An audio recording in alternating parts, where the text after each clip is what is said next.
Man, y'all know what it is. We are back, baby. Already got a 7-0 ball game. Lions came out on fire.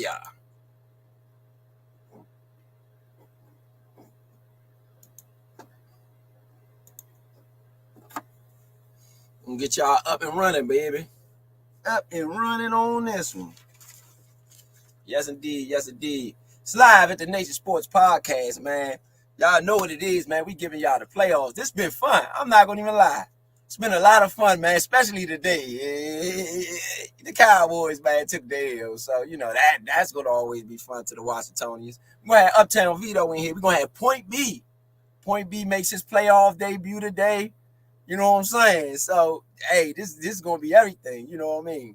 Shout out to everybody out there listening. Y'all listening to the Nature's Sports Podcast. I am live here waiting on Vito. Literally, the Rams got out to an early start. 7-0 the Rams at home. They are not playing. You got a 2nd and 10. 7-0 Detroit at home. Let me rephrase that. I'm a little hype. Don't get mad at me. You know, the Cowboys lost today. So, hey, you know, I got the chance to be hype. I got the opportunity to be hype, baby. Therefore, let y'all see what's going on. Again, we're going to have Uptown Vito in the building. Point B just got off the phone with him. So y'all going to get what you get today. Let me get these headphones. Let's get ready to rumble, baby. Let's get ready to rumble. Let's get ready to rumble. 7-0 Detroit Lions. And the Rams with the ball, they are already in Lions territory. Puka Nacua in motion. Throws it out. Great pass. Great pass by Matthew Stafford. You could tell he don't want to lose this one to that former team. No doubt about it. No doubt about it. We're going to have Uptown Vito in the building. Point B in the building. See if we can get Big Son in the building. You know. Y'all know what we do here on the Nature Sports Podcast. Just getting everybody acclimated, everything acclimated on this playoff. Got 5 minutes left in the first. It's a throw to Puka Nacua. He makes a man miss. He's down the sideline all the way to the 18-yard line on this one.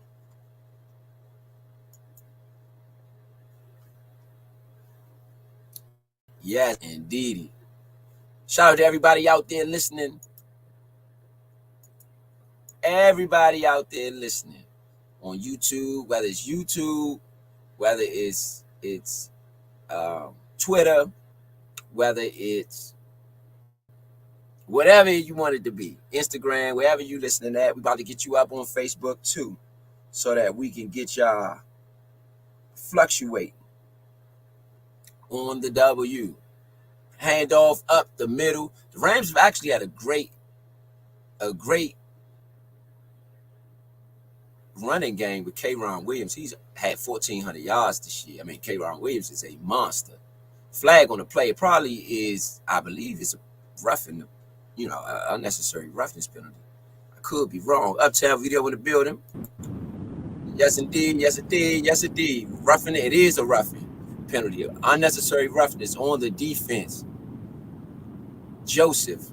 And this is Aaron Glenn. We get to see Aaron Glenn live and direct. Ain't that who they supposed to be interviewing for the coach, right?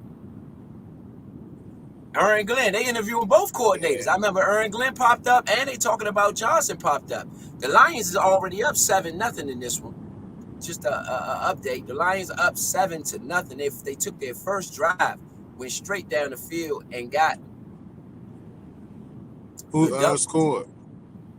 I believe it was the tight end. Hold on, I'm gonna get all the exact details for you. Line. Here we go. I believe it was the tight end, if I'm not mistaken.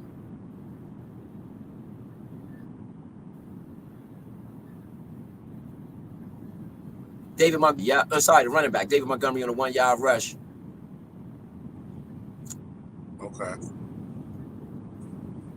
That's how they got in. Yeah. Rams are right now. The Rams are driving the ball though. Rams are driving the ball.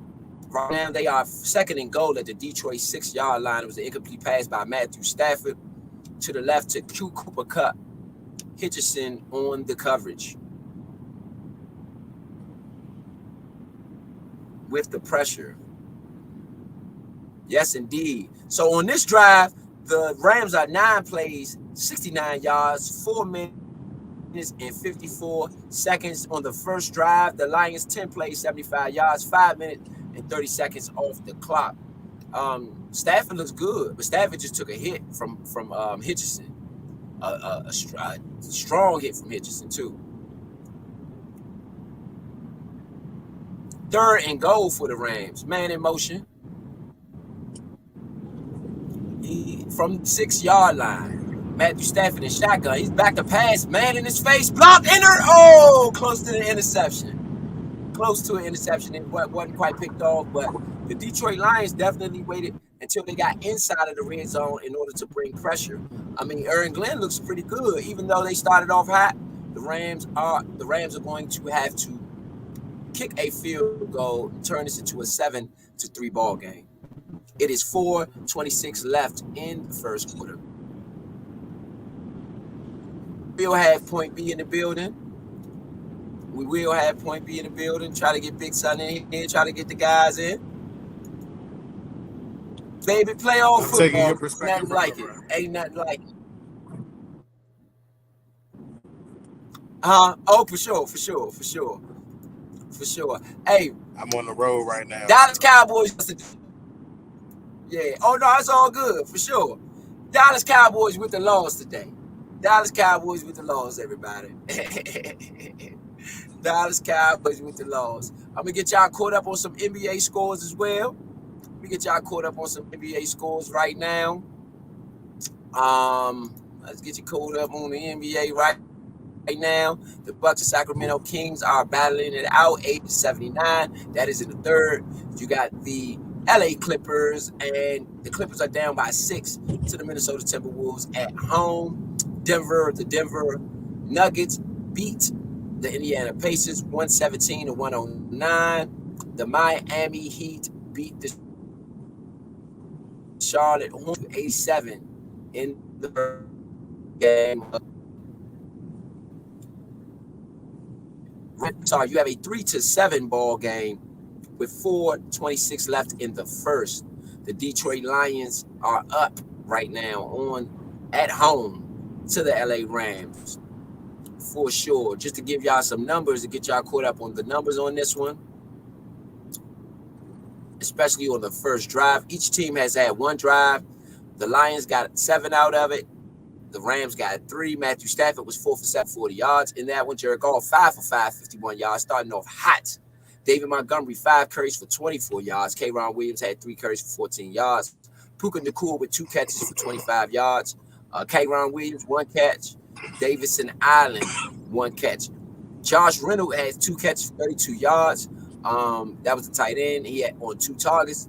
Sam Laporta with 1 catch. Jameson Wick-Brown 1 catch for 5 yards. That is the star of that receiving core with 119 catches for 1,500 yards for St. Brown. There hasn't been any sacks and any tackles for losses and no interceptions thus far. Yeah, so what you think about this one? What you think about this one? It's what I expected. What you think about this? Like I said, it's what I expected so far. You know what I'm saying? I'm not able to watch it at the moment because I'm on the move. I got a delivery going on. But from the fan side and from the first drive, because I did see the Lions' first drive, they look good and they look like what I expected them to look like. Again, ready for the playoffs. The home fans are behind them. They look like it's almost all Detroit Lion fans there. You know what I'm saying? That's going to be a big advantage for them later on in the game. I'm excited to see the second drive. Absolutely. Yeah, it started off pretty much the same as what we expected. I do expect Detroit to actually come out with the win here. I do think they are the superior team in this game. And it's hard to say that for a Sean McVay coach team because we know Sean McVay coach teams are coached very well. He puts them together very well. However, Detroit has got something special going on there. It's been their last playoff game, since 1992. I've been saying 93. This was their first playoff game since 92. Been a long time. It's a throw outside Jared Goff, and it's a catch for 2-yard gain. A 2-yard gain.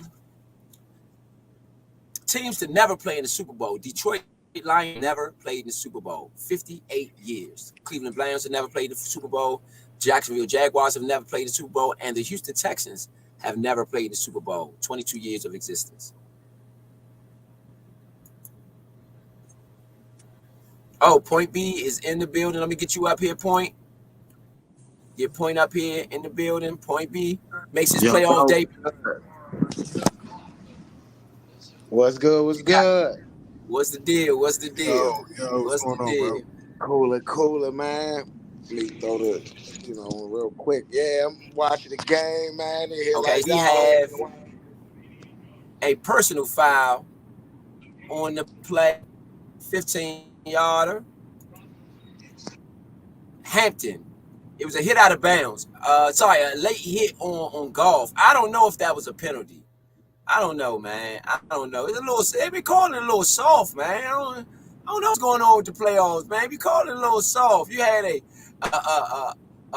collar game that just was a collar tackle. Just a lot of stuff going on. A lot of soft today for whatever reason. Just to get everybody caught up, 1st and 10, Jared Goff pass to Gibbs for a 3-yard gain. Then you had a short pass to the right to Reynolds, 38 for 10 yards. And that was the roughing the passer penalty we just saw. You had a short pass to Gibbs again for 14 yards for the Detroit Lions. They are now in Rams territory. Fast too. Gibbs, left tackle, he ran to the 30-yard line for 3 yards. And another penalty on that. So they're going to take that back 10 yards. So that's going to be 1st and 10 for the Lions from the Rams 43-yard line. Yes, indeed. Well, Point, what you think? What you think about today's game? Get some thoughts on today's game. And then the games before, the Cowboys, Texans, let's get you caught up. All right, so I'm going to say this. C.J. Stroud is the truth. You know what I mean? Shout out to C.J. Stroud. I'm real proud of him. You know what I mean?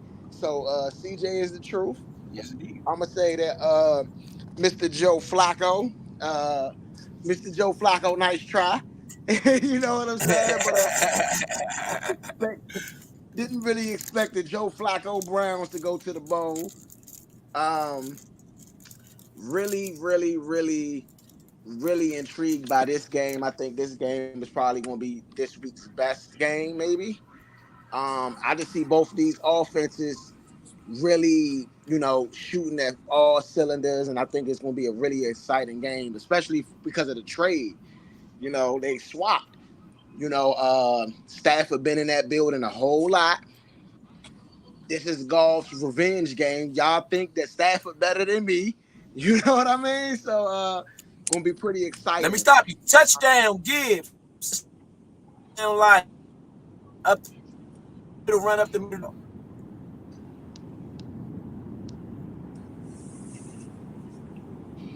Continue your thought. You can continue your thought. Touchdown. Yeah, so, I just wanted to throw that out there. Touchdown, Lions. Yeah, so I think it's going to be it looked like it was going to be a good game. The Rams got to come back out and fight back, man, because the Lions going up and down the field on them like it's easy. But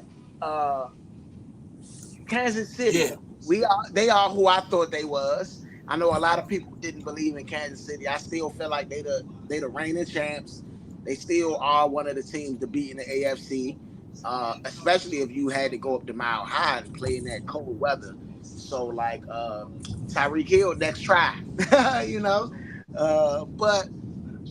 did I miss any games? So I don't think I missed no games yet. Cowboys, Green Bay. Yeah, you got the Cowboys. You said the Kansas City. Cowboys, Green Bay. Cowboys, Green Bay. Man, I didn't miss a game. It was nothing to talk about. The Cowboys got stomped. I ain't missed that. You know, like the Cowboys got stomped. There's nothing to talk about. They are who we thought they were. You know what I mean? They shouldn't even have been mentioned. You know what I mean? Like, what is, you know, like I can talk about Philly, but the Cowboys they didn't belong there. Like, let's be real. They got stomped by Green Bay and the first year starting quarterback. I mean, even though it's his second year, but like first year starting quarterback, where everybody's starting to recognize him as the Green Bay quarterback. Until this year, he wasn't the guy. This year, he was the guy. And guess what? He showed the Cowboys that they ain't the guys. Now, man, we can end this Cowboy talk for the rest of the season. See y'all in the off season. Thank y'all for just getting a good draft pick, in my opinion, because y'all just moved the draft pick up for no reason. Y'all might as well just lost like we lost. I mean, 1 week, 1 week of football is cool and all. You got a game check. Yes, indeed. So that was Josh Gibbs, for the run up the middle for a 10-yard touchdown. Bagley with the extra point. The Lions are all over the Rams at home. 14-3 right now. Woo! Woo! Woo! Hey. I mean, this the thing, though. It's still early in the game, and the Lions did go down and score on their first 2 drives. Can the Lions keep this up throughout the rest of the game? Because, I mean, it's still only a 2-possession game, and if the Rams come out and score here, or even if they don't score, they stop them and score on that next possession, it is 3-point game, field goal.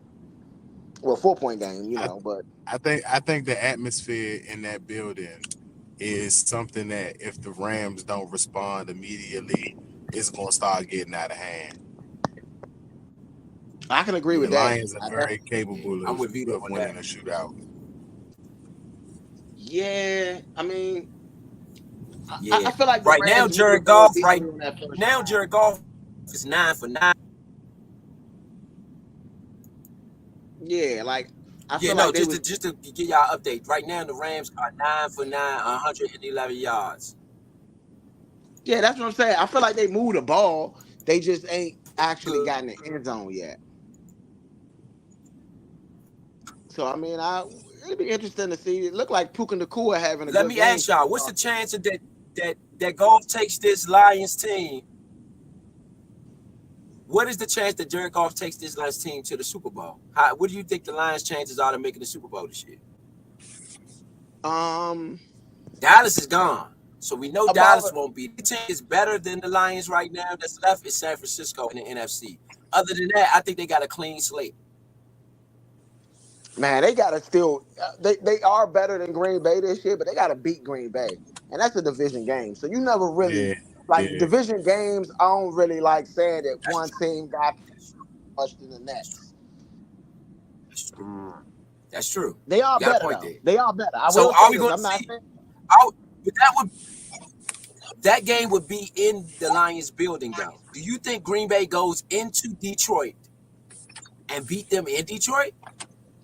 Maybe. I'm not saying it will, but I'm not saying it won't happen.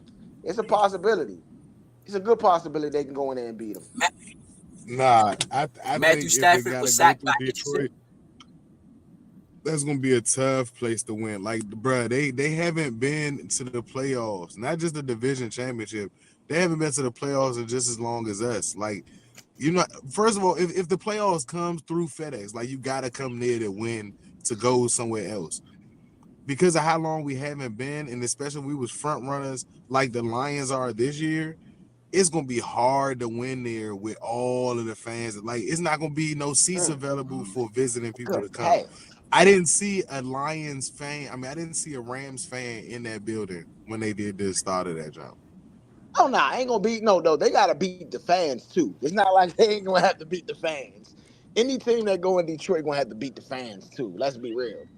But I just personally think that I don't see them as an invincible team.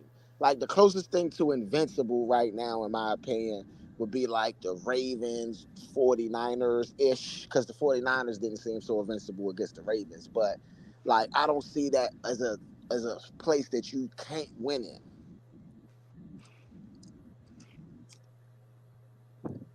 I do like Dan Campbell though, man. I Shout agree. out to Dan Campbell.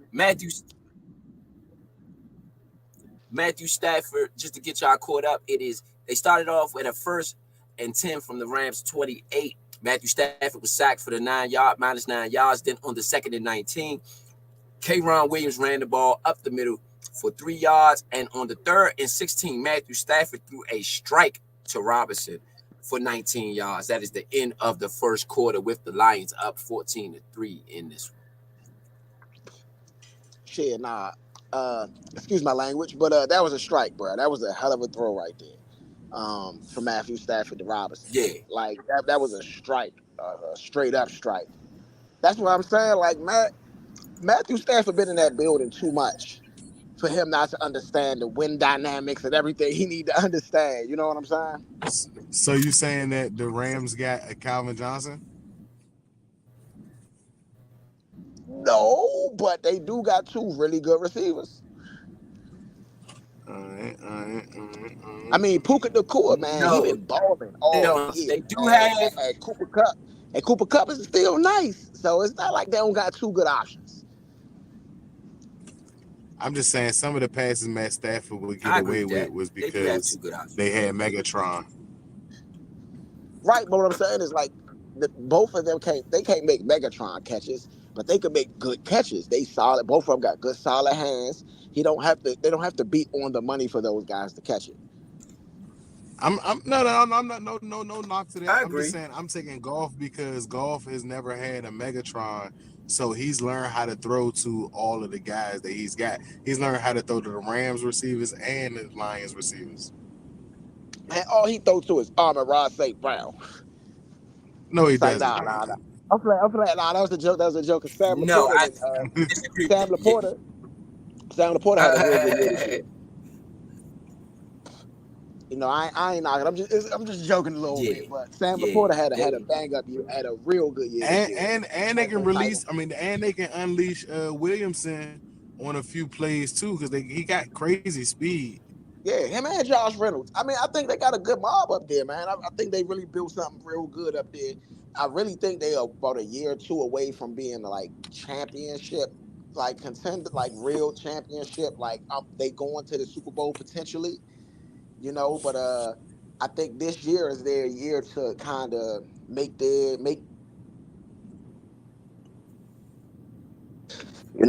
announcement. We here. You know, we ain't coming no more. We here. Like Deion said. I think that Jordan Love arrived today, and Matt LaFleur arrived today too, just for argument's sake. I think they did arrive today, and like y'all said, it is a division game with them. So I'm not sure that they couldn't go in there and win. You know what I mean? Matthew Stafford on the first down, he hands the ball off to K'Ron Williams up the middle to the LA 40 for -1 yards. He was stopped heavy by Campbell. On the 2nd and 11, Matthew Stafford out of shotgun passed to Nacua for 10 yards. Looks like he's short of the first down by 1 yard, tackled by Gardner Johnson. And to y'all point, I think that the Lions have to look at this year being the year to win it all and not that we've just arrived. Because if other teams are trying to get their coordinators to be head coaches, you don't got that long in the NFL to play around as if we almost got it. You got to take advantage of it now and try to get that dub now while you got that staff together. Because once you put a mix up to that, you don't know what that combination is going to turn out to be. Right now, this is a formula that's working for them, and I'm not sure if they get rid of these coordinators that they get better in that particular area or in those areas. I agree. I agree. You're right. They do got this year because a lot of people are looking at their coordinators. So I'm with you.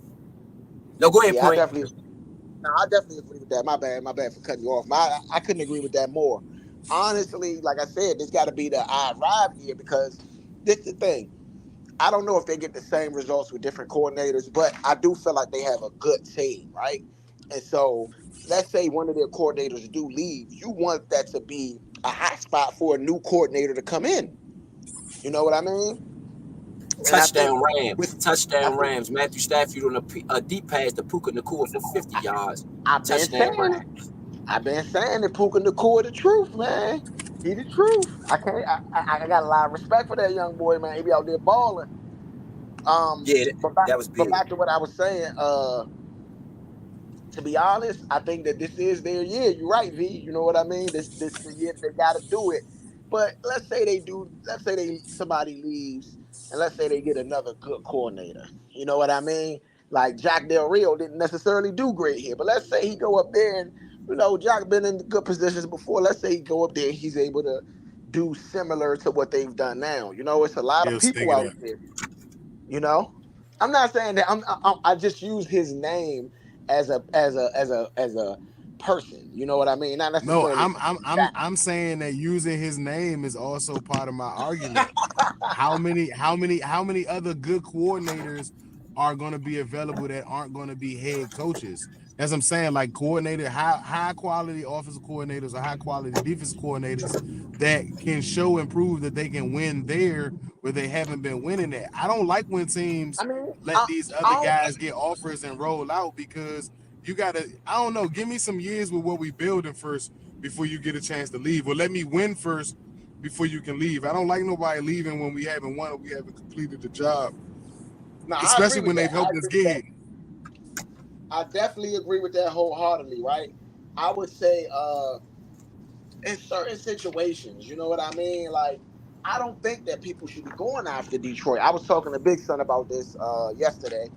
I don't necessarily think people should be going after Detroit's coordinators this soon.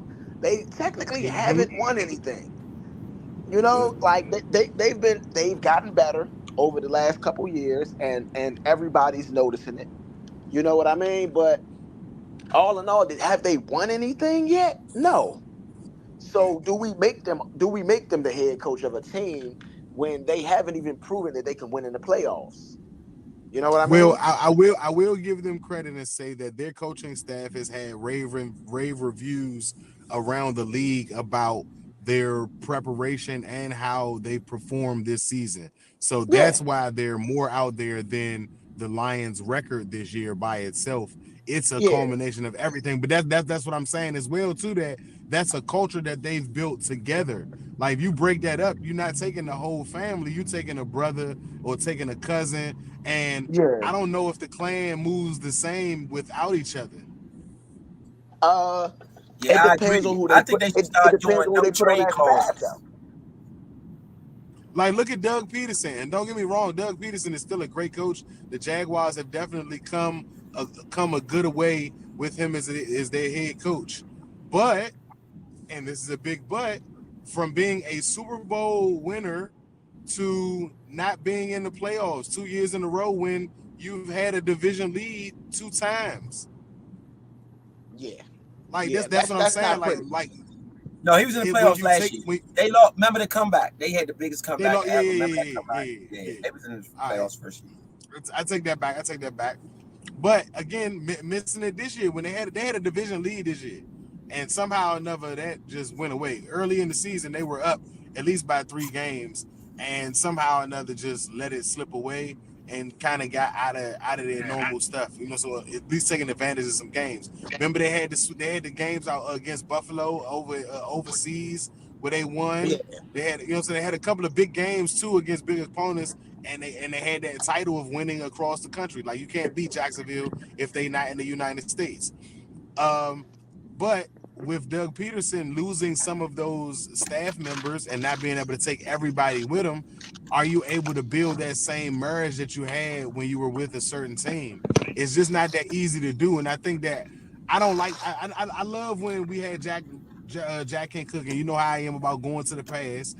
But I do like when we had Jack and Cook that we kept people here for a nucleus amount of time because it takes that long to build that family and build that trust and build that accountability where the person that's going to be accountable and can guarantee that they're going to fix what's wrong because they don't have to yeah, worry about their job. They got to worry about what they got to do.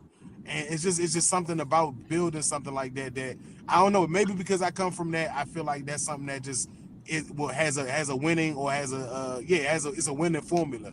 So when you switch up things a lot of the times, I can tell why them teams don't have long lasting success. Sometimes teams are looking for 3 to 5 year success, and when they don't get it, they shake things up. Mike Tomlin's had a long time to be a coach in Pittsburgh, and even when they threatened that his job might not be there this year, as soon as they said that, he went off like 3 games, 4 of the last 6 games or 4 of the last 7 games to put them in the playoffs when nobody really gave them a shot to be able to go this year, especially with Mitchell Trubisky playing the way he was playing earlier.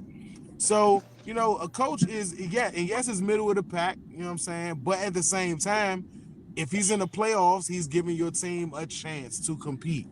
And coaches like that aren't made every day. I don't know about organizations, but even for the Steelers, yes, you do want to get over the hump.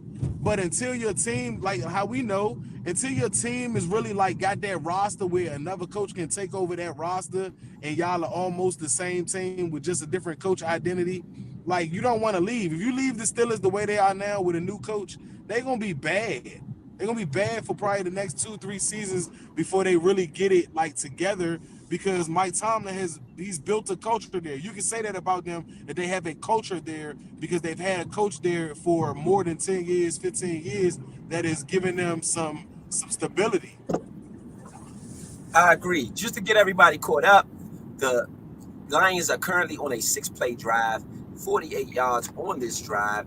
It started with a run by David Montgomery, 2 runs by David Montgomery, one for 11, the other one for 5 yards. Williams, and then a short pass to Williams for 13 yards on the play. Then it was an incomplete pass from Goff to Amon St. Brown.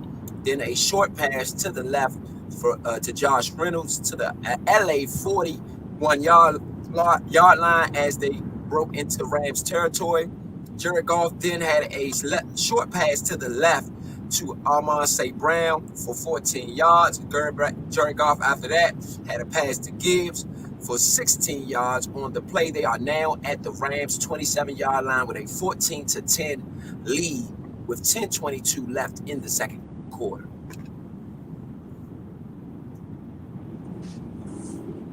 This has been a masterclass in quarterback. Yes. The whole these guys going gun for gun. Yeah, the whole playoffs though. Good point, Vito. To be honest, the whole playoffs. Great point. And in frigid cold, Mahomes was like that last night in the frigid cold. Stroud put on one of the best performances a rookie could put on in history. Jordan Love showed up in an away game in Jerry's World in front of 100,000 people and went crazy for himself. 3 touchdowns, no interceptions. Even Joe Flacco, you know what I'm saying, he had those 2 pick sixes. You know what I'm saying? Dak had pick sixes too, but they actually played well outside of the 2 turnovers that both of them had. They didn't have bad games. Yeah, you know what I'm saying? So it's been pretty good. It's been pretty good. It's showing that the quarterback position does matter. No, it also shows that these offensive lines, no team with a bad offensive line is in the playoffs. And something to point out, not to toot my own horn, but just something to point out that I was talking about to you, Ro, with those top picks. These quarterbacks, not just the quarterbacks, but Stroud is a top pick, Tua Tagovailoa being a top pick. Those guys have turned their franchises around in short periods of time. The Texans were top 2 in draft picks last year, and they won their division. Yeah, that's true. And won their first playoff game against a number 2 defense, if I'm not mistaken. Yeah. The Rams are inside the 10 right now they had a run to David Montgomery down the to Lions. The Lions. Yeah, the Lions are in Rams territory. They had a run to the LA 6 for Williams. He was -1, and then David Montgomery had a 4-yard curry to the LA 4 for 2 yards, and then another curry to the LA 2 for 2 yards on a 3rd down and 3. And so it looks like the Lions have to make a decision here. It is a 4th and 1 inside the 5-yard line. Do you go for it or do you punt it? I mean, do you kick the field goal? What do you do here? Go for it. Go for it. I take the points. It's the playoffs. I will play it safe. I will play it safe and take the points. I take the but point. You at home. You at home, and you got no other better chance but for the fans to be behind you on this one. I mean, yeah. I mean, a lot of people, I don't mind going for it, but I just think that you take the points here. You're already up 4 points. You make it a touchdown. Well, I mean, yeah, you got Aaron Donald on the other side, so it's on the And third. it's a touchdown, though. Touchdown. You take. I'm going. There you go. It's no Rams fans in the building. I'm going for it. The Rams only can believe in themselves. Tonight, the Rams got to believe fully in themselves. It's no Ram fans in the building, bro. It's all gray and blue in that jump. And just to toot my own horn, Laporta got the touchdown. I told the guy asked on the previous show, who do you take? I said the tight end for whoever's backing up, whoever the tight end is for the Lions. That's Laporta. Laporta did get the touchdown. Yeah, Laporta got hurt last. So Dan Campbell was in a bit of a issue. I'm gonna call it issue because he played his starters late, even though they was winning last week, and Sam Laporta got hurt. So throughout this whole week, they've been saying Sam Laporta was not going to play. But look at him out there, caught him a touchdown. Jared Goff is putting on a clinic, though. I don't think people realize how good he is playing right in this game. Like, Jared Goff is lighting it up. He is lighting it up. He is right now, Jared Goff is 14 for 50, 161 yards and a touchdown. Jared Goff looks at this name. No foul. You know, but he is lighting it up. And I don't know if people know, lighting it up. But it's not the move with Goff was that he had to leave the Rams because he had that bad year, but it was more so because they didn't have a running game. McVay, when he first got there, stated that Goff was one of the best quarterbacks that he had to work with when he can run the play action. If he can't run the play action, he overthinks some things, and that's where him and those two kind of broke down in communication. Obviously, Dan Campbell paid attention to that and said, let's get this guy a running game. The Lions have been trying to find a running back that was like Barry Sanders instead of just trying to find a running game for the Lions. The Lions over the last 3-4 years have been running the ball pretty good. Absolutely. Since Jared Goff has gotten there, they've been finding backs that can kind of keep them around. Bibbs, an Alabama standout, is playing his tail off this year. I agree.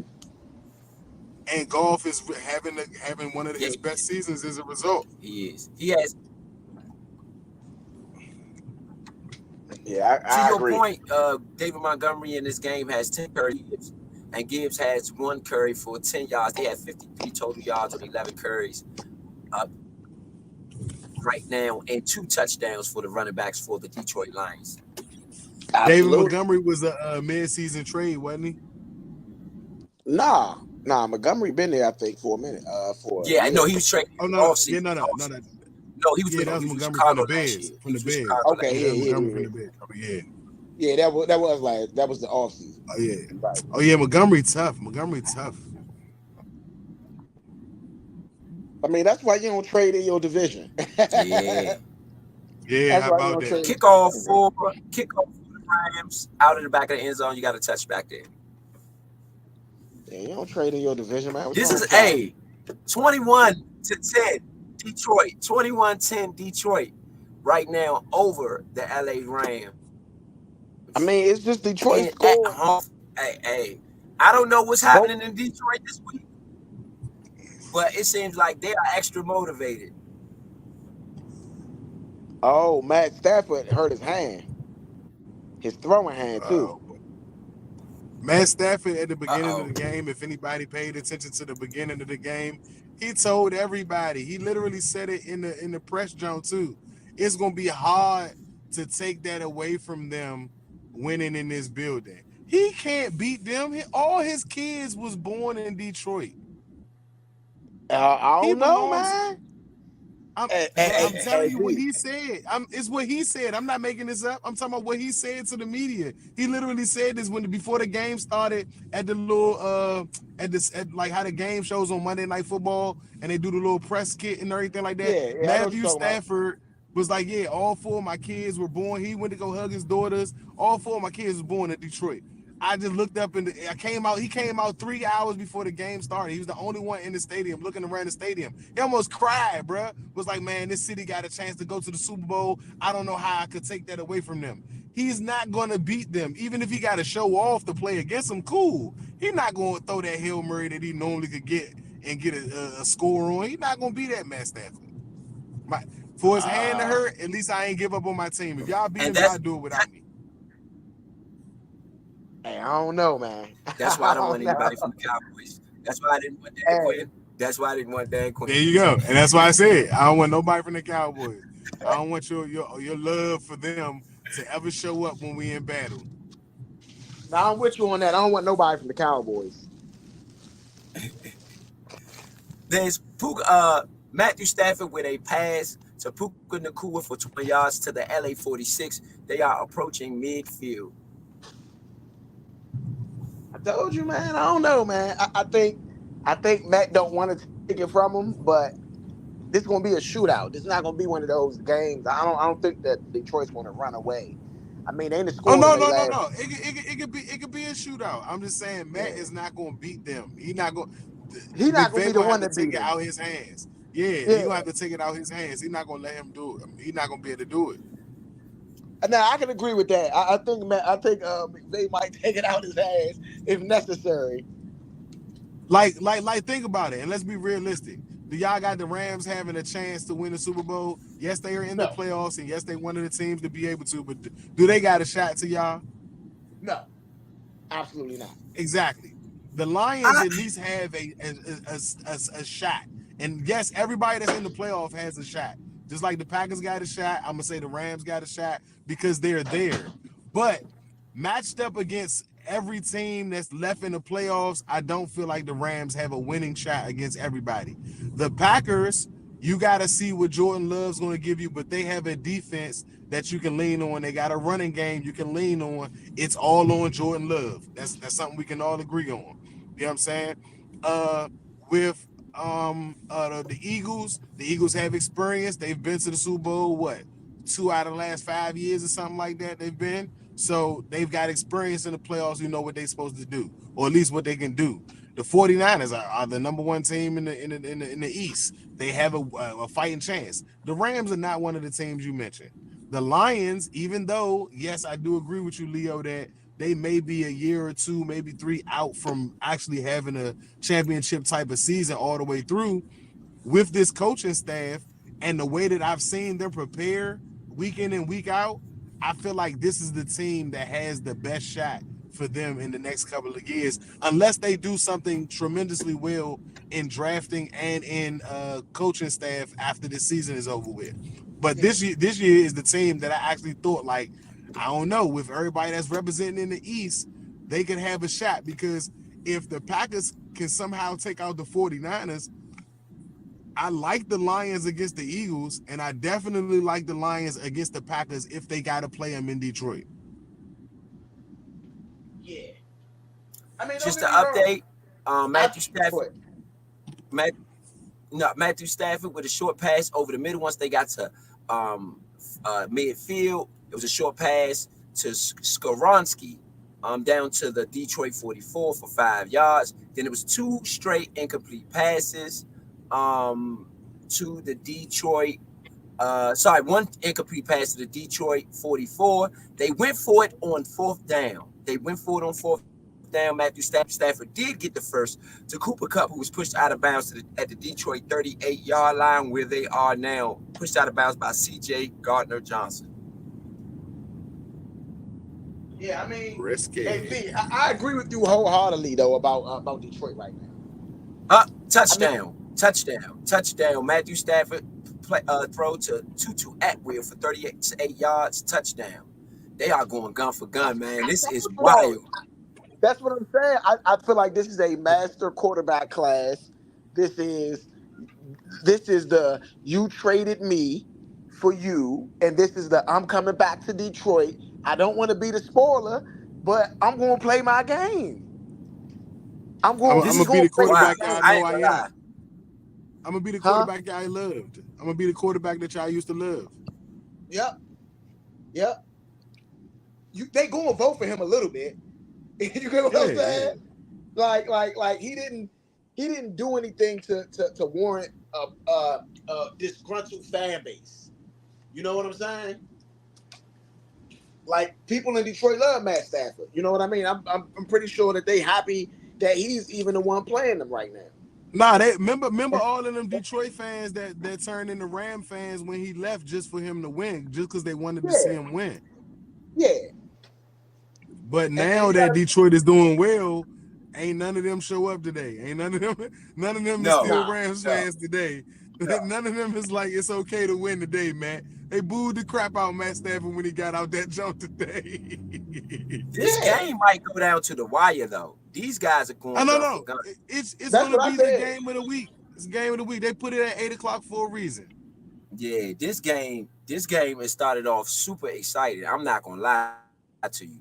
Two backs came to show, hey, who's what. This was, I don't think, you know what this is going to be? We just was talking about this game. This is going to be Aaron Rodgers versus Kurt Warner in 2008 when we were sitting in the Red Lounge watching them put up 54 points apiece. Yeah. We just was talking about this game. That's what this is going to be. Aaron Rodgers' first playoff game. I think it might be something like that Rams-Chiefs game. That high scoring game. A super high scoring game that neither defense seemed to be able to stop, but the defense made a couple plays. Let me say this, though. Somebody's defense will make a play. But let me say this to Vito's point earlier, as to whether the Rams have a chance. I always feel like they got a chance if they got a good coach. And not only do they got a good coach, they got a coach who has who has coached with the other coaches that are in. 2 of the 3 coaches that are still left. McVay knows good because they were on his staff together, which is Kyle Shanahan and Matt LaFleur. I believe he could beat either one of them because they have been on the same staff. He know them that well. So do they have a chance? I believe they do. Because of that point, though. Not really because of the teams itself, but because of Sean McVay and because of the relationship that he had with the other 2 coaches. I just think they fall a little bit short defensively in comparison to the other teams. That would be the only thing. It's not the Rams. It's not McVay's brain or his offense. His mind is going to get them points and get them in a game. It's just defensively, I don't think that they're anywhere near where the other teams are right now defensively. But I don't think that they got this. I don't think they got the talent to hang with. Don't get me wrong. I think they could beat the Packers. I do not think they could beat the 49ers. That's a division game, bro. I can't really. Yeah, that's what I was about to say. Bro. I don't really. Those hard to mess with, bro, because they know each other so well. I can agree, but I just think Big Brother Kyle going to get the rest of them in that situation. That you got to remember, they was doing Kyle's staff, not Kyle on theirs. Yeah, Kyle's daddy's staff. That's whose staff they was on. Kyle daddy's staff. Yeah, they was on Dad's staff, and they've all had better records than Kyle. Like, Kyle had the better record this year, but Matt LaFleur has had a better record than both of them since he started head coaching. He's had 2 14-win seasons, bro. This is his first year not having over 12 wins. Let me tell y'all something, though. Just to give context to this game, let me throw something in here straight quick. Every possession has been a scoring possession in this game thus far. There have not been a punt in this game yet. Every possession has been a touchdown possession, except for 1 field goal possession by the Rams. Their first possession ended in a field goal. Other than that, it's been touchdown, touchdown, touchdown, touchdown, touchdown. I think that's about to stop right here with that dumb play that Jared Goff just did. Jared Goff was sacked at the Detroit 36, but it was no yards. Oh, fumble recovered by Laporte at the 21-yard line. Oh yes, that was dumb that play. is a loss of 16 yards on that one. That was a very stupid play by Jared Goff. He should have just took the sack. He just added an extra 5 yards to a 10-yard loss. Now it's 2nd and 25. Well, you got a short left run from Gibbs to the Detroit 31 for 10 yards. So they got 10 yards of that back. So you're looking at a 3rd and 15 on this one. And it could have been a 3rd and 5. Got a point. Aaron Donald, though, that was Aaron Donald. You know what that was stupid, but it's Aaron Donald showing up, though. So, I mean, yeah, but take the side. I agree. Take the side. Don't put your team in danger like that. Take the side. It's okay. I agree. And they had to burn the timeout. Yeah. That means 2 minutes left. Oh, no, that's a 2-minute warning. My bad. Yeah, 2-minute warning. 2-minute warning. I'm going to say this, though. I am highly impressed with Detroit's offensive coordinator in this one. If that's who we look, and just before the game, it was announced by the Redskins that he is the front runner for coach right now. Is the the Detroit's offensive coordinator, Ben Johnson. He is the front runner for head coach for the Washington Redskins. It was just like that right before this game. I don't like it. I don't like it. Like Why? I said, the man ain't won nothing yet. He's won the hot. I'm impressed by what I'm seeing out there. Yeah, but he ain't won nothing. Like Vito said, he won the hearts of the people. That don't mean not a goddamn thing. He didn't win nothing. He's had an impressive season, and I do like what I see. I'm not taking anything from him. I think he's done a great job this year. You all right, man? But You all right? he ain't won nothing. Nothing. At least Eric Bieniemy had nothing. You know, like, come on, man. I agree with what Vito been saying, though. Keep that staff together so they can win. You know what I mean? Like, I just agree with what Vito's saying. So if he's the coach, does he get rid of Bieniemy? Oh, you got all excited. Bieniemy is on his contract, right? I would assume. Isn't Bieniemy on the contract? Yeah. So he wouldn't keep Bieniemy as his coordinator?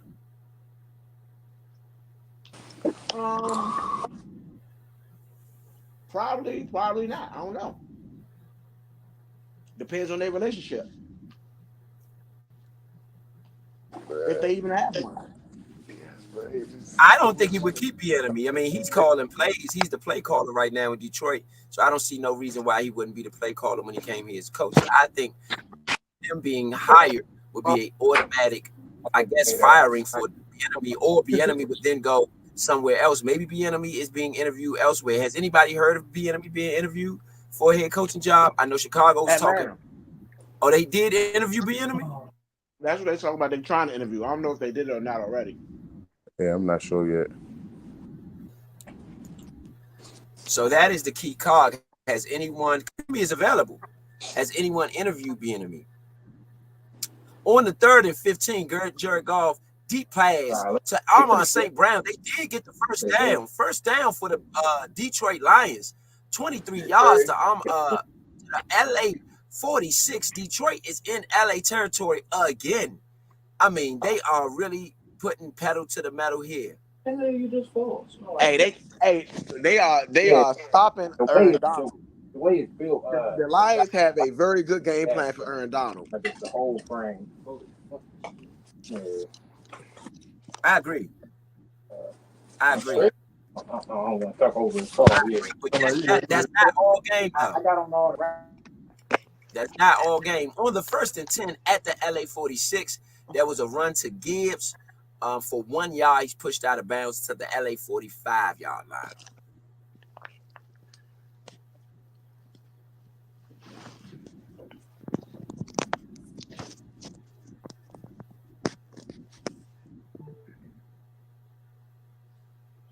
I mean, this is a shootout of epic proportions.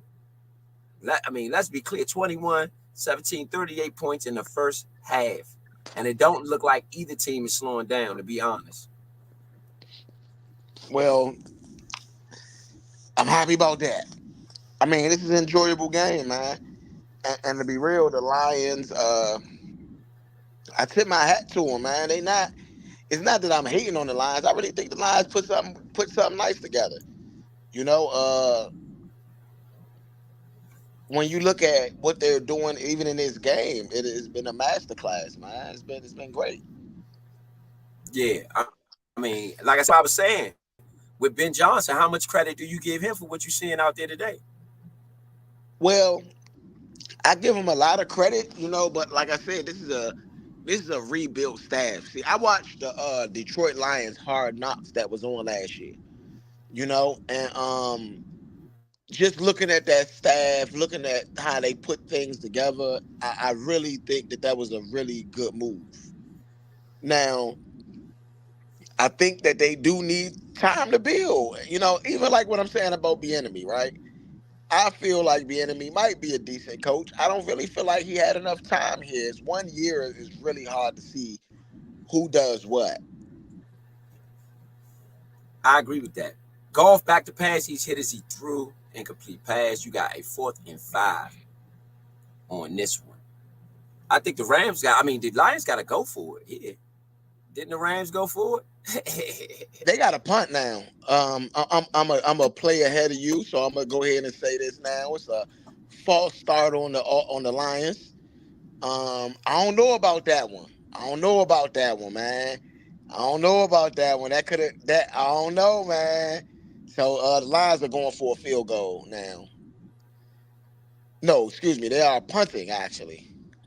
Yeah, I see the false start now. It popped up. Hey, nah, that's kind of on Jones, man. I disagree with that call. That should have went against the Rams, and it went against the Lions. That's a big penalty though, in a big spot. Yeah, that's a big penalty. It's a penalty on Decker for the false start. Yeah, but I disagree with that penalty. That penalty is BS. I didn't see him move before. He moved. Yeah, the defensive guy moved first. Yeah, that's what it looked like to me. That was shaky. Shaky. That's what it looked like to me. But again, we gave the refs. I mean, I know I did at the end of the Chiefs game last night. I gave the refs an F. I gave them an F for what I saw out there. It's a flag on the play, personal foul, leading with the crown of your helmet. And that's going to be on Thomason, the rookie. And that's half distance to the goal. That was a dumb play. You guys got to know that you can't make stupid plays. Absolutely. It was a punt to the 35 yards to the LA 10, and then he got the penalty, which added a 5 yards to it. So the Rams will start deep in their own territory on this one. 21-17 ball game. I got a question for you. Who out of the AFC is going to the Super Bowl? We've been talking a lot about the NFC, but who out of the AFC? We talked about that last night. I'm split. I'm split between the Ravens right now and the Bills. And we haven't even seen the Bills play. The Bills play the Steelers tomorrow night. So I'm split. And that's if the Bills pull out a win. The Steelers not going to be an easy team to beat. Yeah, they're not going to be no pushovers. Steelers not going to be easy, man. I don't think that anybody is better than Lamar Jackson this year right now so far from what I've seen.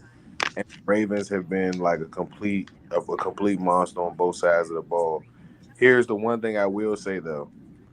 the playoffs so far have been very surprising.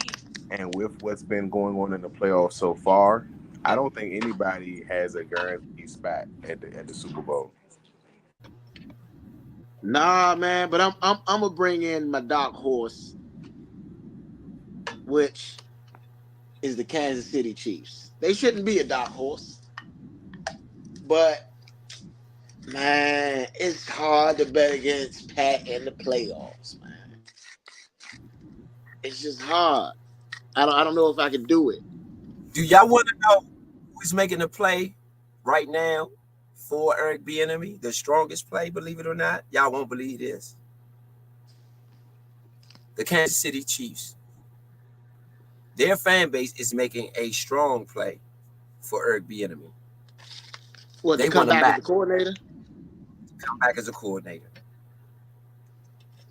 What? Well, also because Andy Reid probably is not going to be coaching much longer. So you would want someone that has a history of that atmosphere, that division, has history with Mahomes.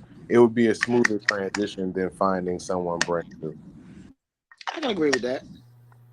But why would Bieniemy go back right now?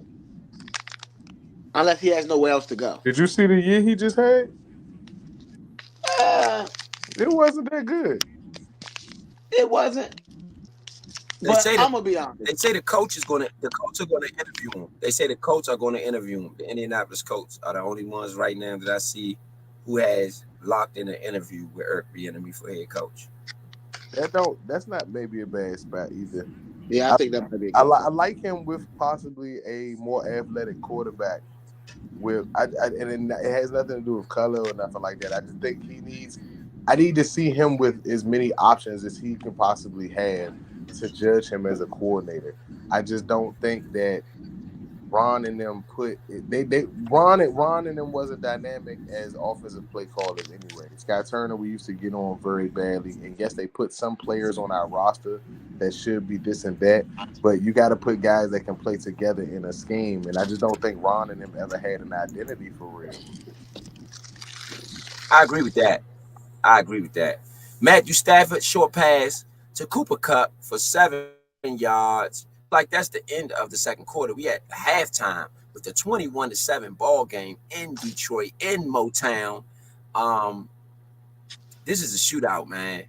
This is a shootout, and I think it's gonna come down to the wire in the second half. However, I'm gonna say this. I expect the defenses to make adjustments, and I expect the defenses to be much better in the second half, believe it or not. I mean, yeah, they scored on just about every possession in the first. How much?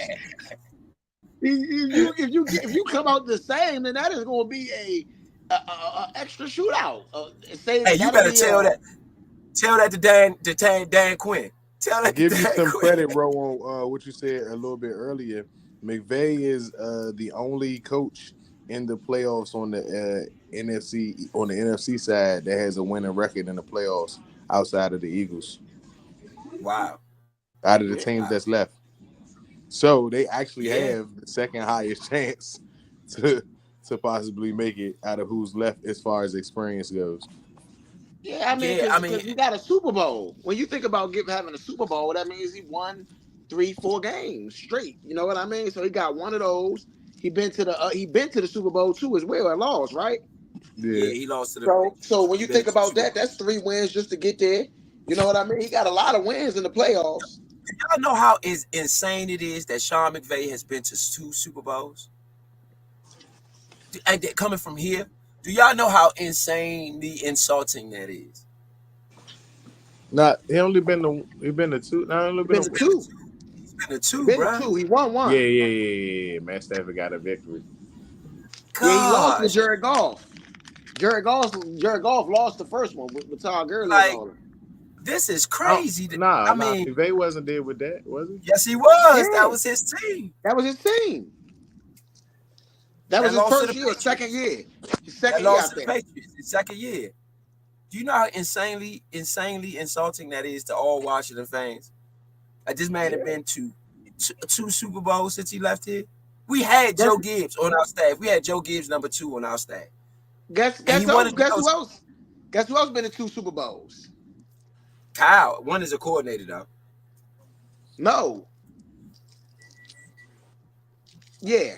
He remember one Atlanta. He was the coordinator for the 28-3 debacle against the Patriots, and then of course he lost to Patrick Mahomes with the Jimmy Garoppolo overthrow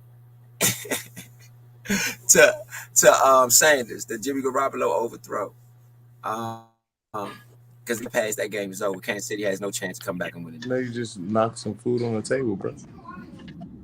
Yeah. See, that's what I'm saying.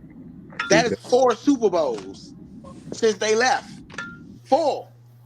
Count them. Put it on your 4 plate. NFC Super Bowls. Not just Super Bowls. NFC representing Super Bowls. The Falcons. Yeah. The Rams. Twice. The 49ers. Since Yeah, that's they pretty walked wild. out, and what was that? 2013.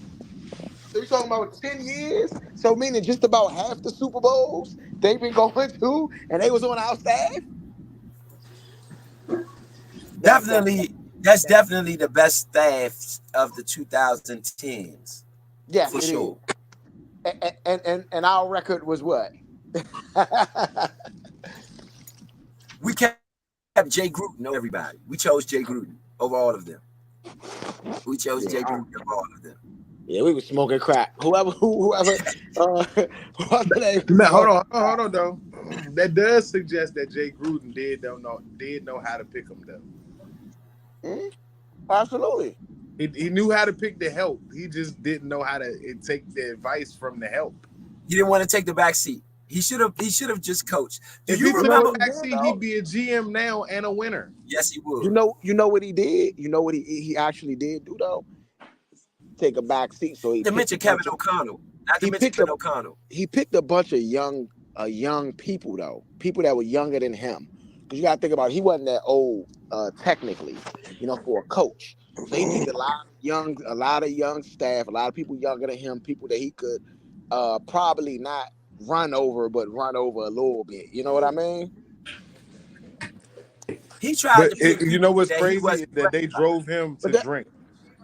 See you later. They drove him to drink because they was that good. They was that good, and he couldn't do nothing about it. And they drove him No. They was not on his staff. We chose him over them because technically they was on Mike's staff. Hold on, we're gonna get a word for Jerry Jones. Let me get this in. Get the word for Jerry Jones.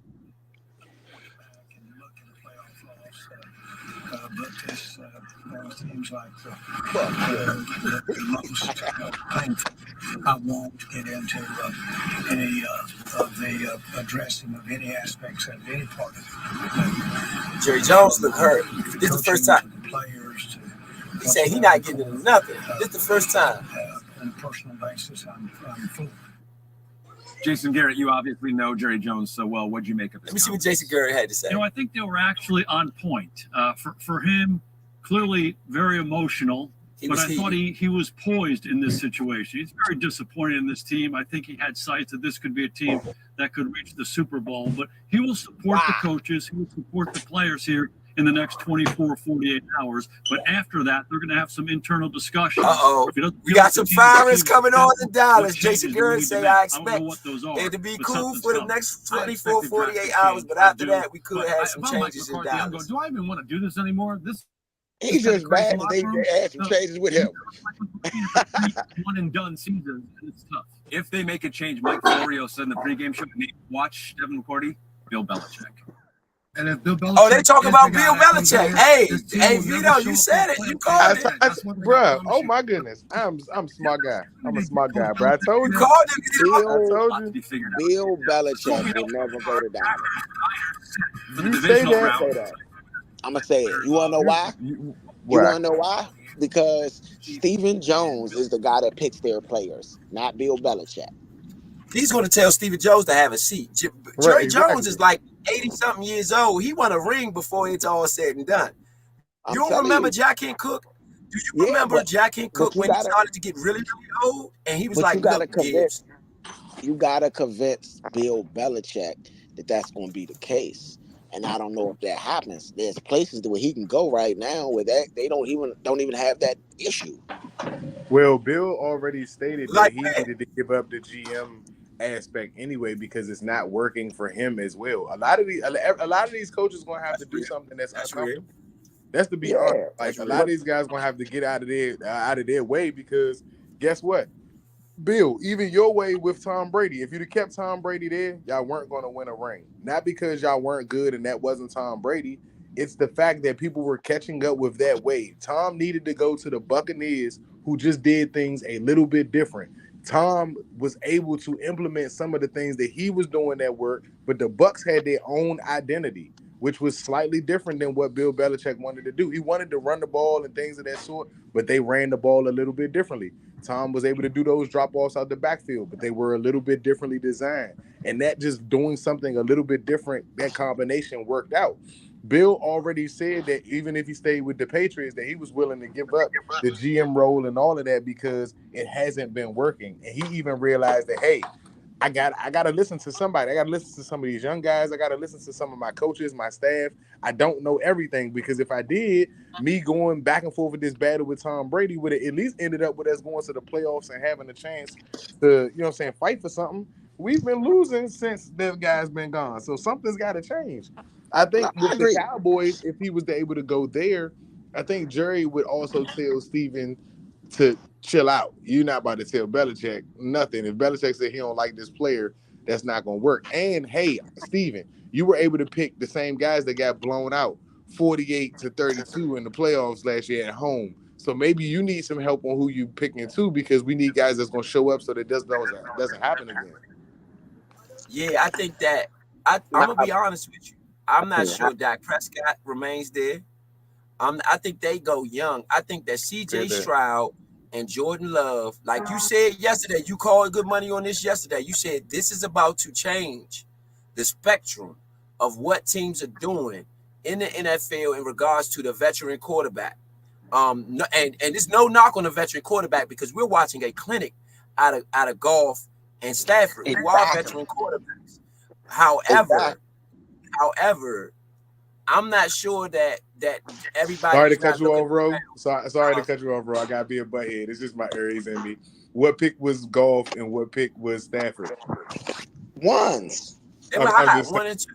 Yeah. I was just saying the top picks, bro. They in the draft. They just standing up for me right now. Yeah. No, I agree. I agree.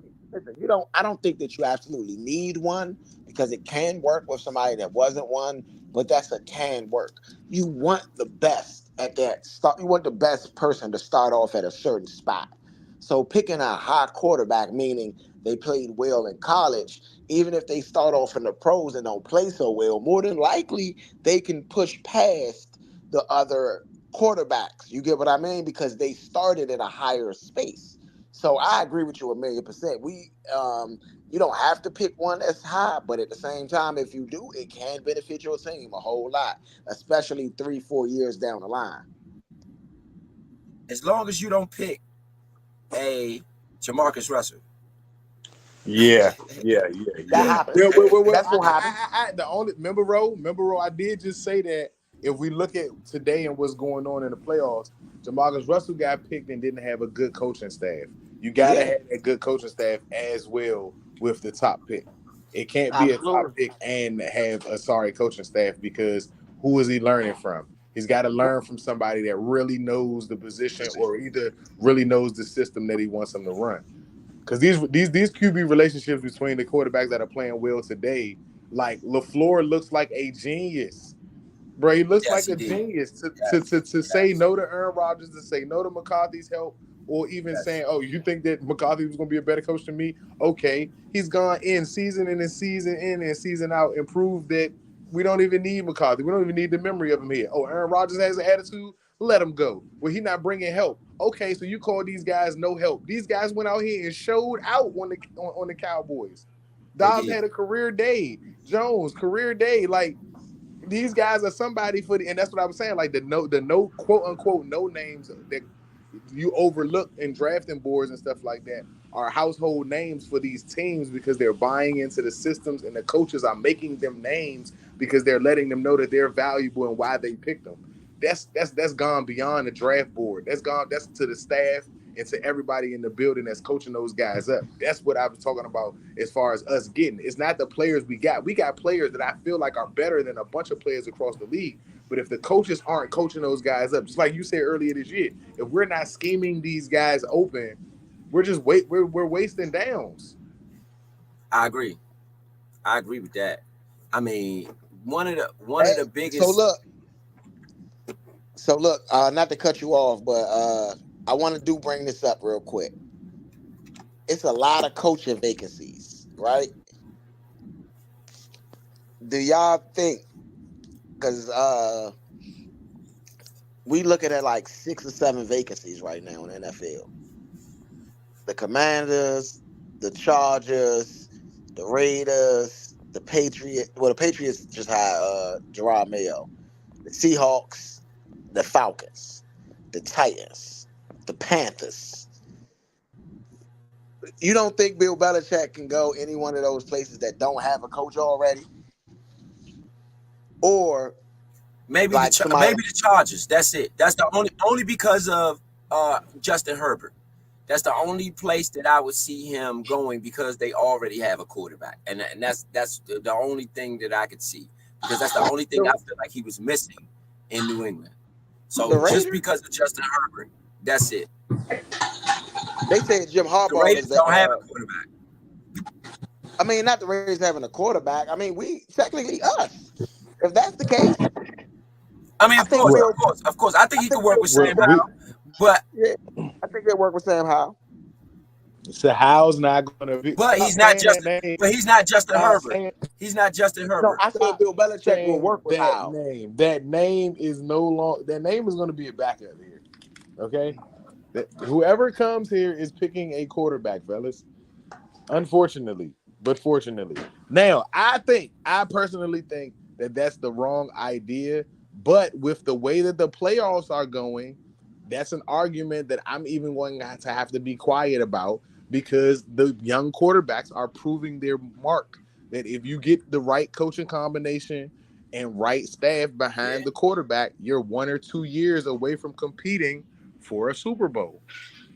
I personally think if you get a coach here, like a coach for the Lions, he's got to believe in Howell. Whoever, because if you don't believe in Howell, that pick means absolutely nothing. The pick has no power if you don't believe in Howell, because now you have to use it on a quarterback. When, just like Ro told me, there's a Marvin Harrison Jr. out there. Yep. You know what I'm saying? If you can use Howell already, then guess what? You're now the pick that everyone knows is going to get Marvin Harrison Jr.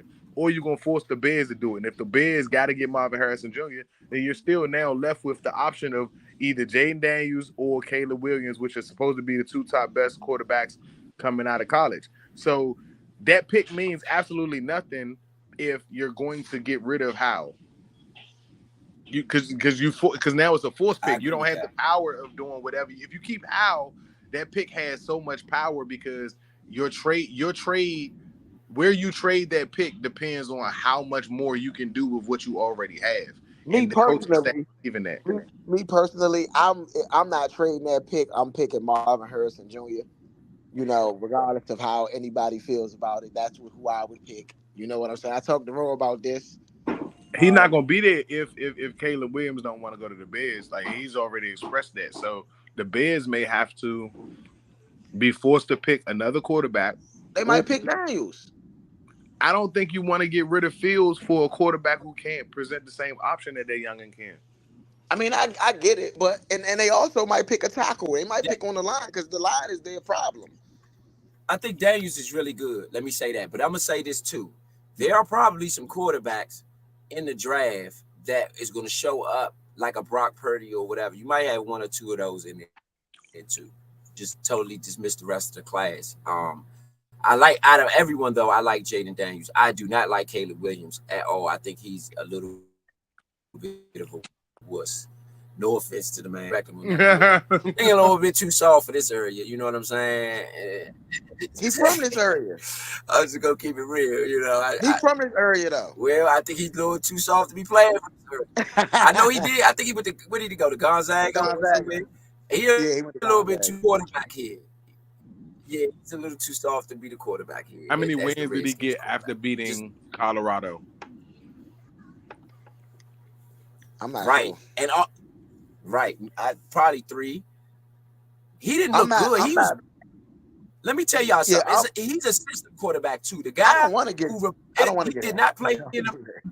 Just to clarify, Caleb Williams did not play in the bowl game at all, and the guy who played in his place had 6 touchdowns.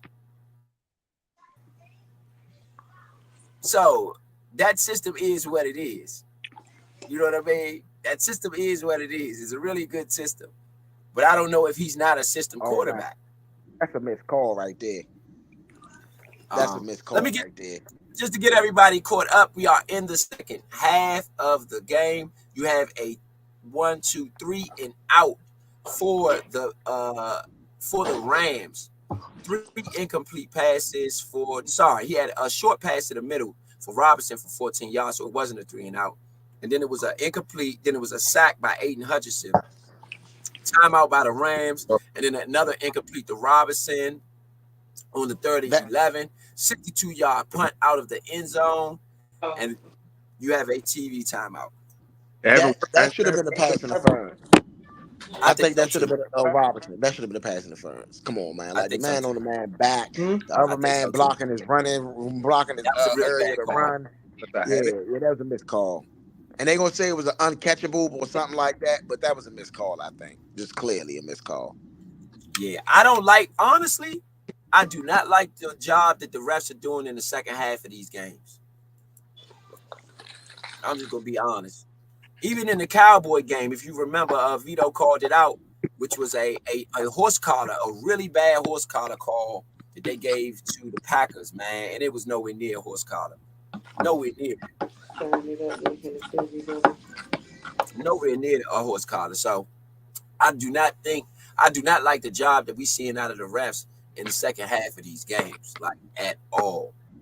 Even in the Chiefs game was really bad. I mean, you had some tackles holding all the way out in the open, just out in the open holding, you know what I mean? So I don't get it. I don't get what's going on in the second half of these playoff games, but we're going to have to clean it up, NFL, if you can, if you will. What's your predictions? What's your predictions? What's your predictions for the second half? Continue. Oh, my bad. I think my prediction is another maybe 2 touchdowns per team, maybe touchdown field goal. It's going to go down to the wire, I think, and whoever got the ball last is going to be the victor. Okay. Excuse me. I'm about to say, I'm going with Leo. I totally agree. It's still going to be a barn burner. I feel like the second half going to be a mirror of the first half. If anything, we probably get a defensive stop here or there that may be a little crucial, but that's because everything matters a little bit more since there's no more halves after this. That's true. 10 more points on both sides. 31, 28, 34, 31, something like that. Who you like? Anybody got picks? Detroit, but I will say that the closer it stays, what I said earlier, any team that's down at halftime, if the leading team doesn't put their foot on their necks, it's going to go the other way. So if the Lions don't possess a 10-point lead or a 2-possession lead before the fourth quarter starts, the Rams going to win this jump. I agree. But I'm going to say this. I'm picking Detroit. I think Detroit is going to win, but I'm a little bit on the opposite side of the fence than y'all. I don't think it's going to be many points in the second half. Just my own thought process. I don't see a lot of points in the second half. I think that both defenses have seen what the other offense wants to do, and I think they will both make adjustments. I think you have top players on both sides with Hutchinson and Aaron Donald. So I just think that these guys are going to show up. I think the Lions defense is a little bit better than the Rams, so I expect them to play a little bit better than the Rams in this one. Jared Goff has had 19 dropbacks, 1 sack, and 4 pressures in this game thus far. How many incompletions? 2. He has, let me go and get to the numbers. Jared Goff has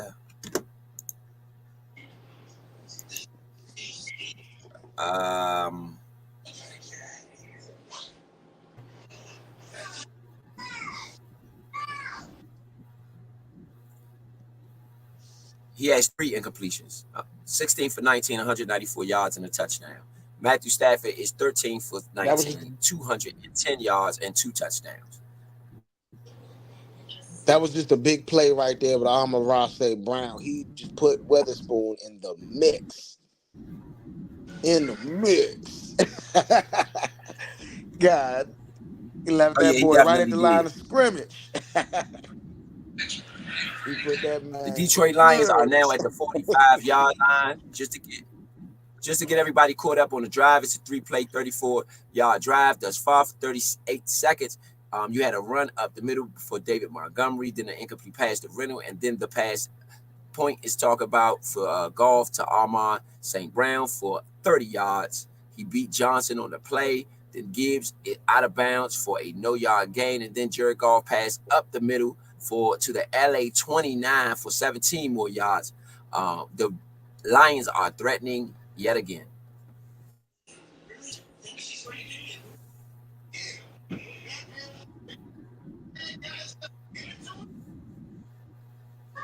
Oh my goodness! I mean, when you look at the game overall, of course, for a lot of people, this is not outside of what everybody thought it would be. Gibbs for a run off the right side to the LA 34-yard line, a 5-yard loss on the play. Rosenboom with the tackle. I mean, I think this game is pretty much what a lot of people thought, but it let it be known too, though. If you play Detroit, you go. Especially if you coming up in Detroit and they indoors, you're gonna have to deal with them as far as scoring. You have to score some points to beat them. Goff looks really good, man. There's no lie about that.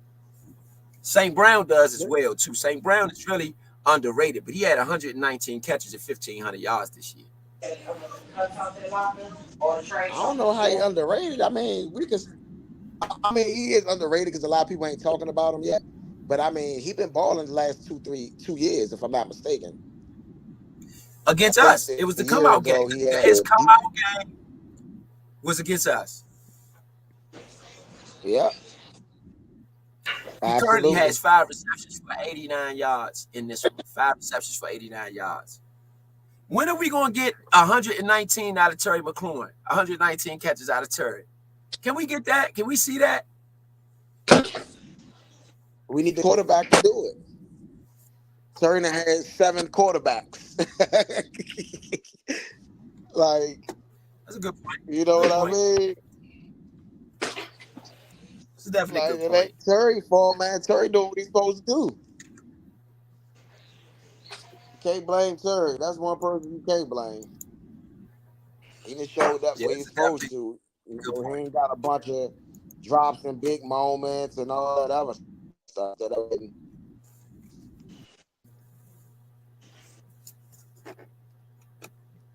That's a definitely good point, though.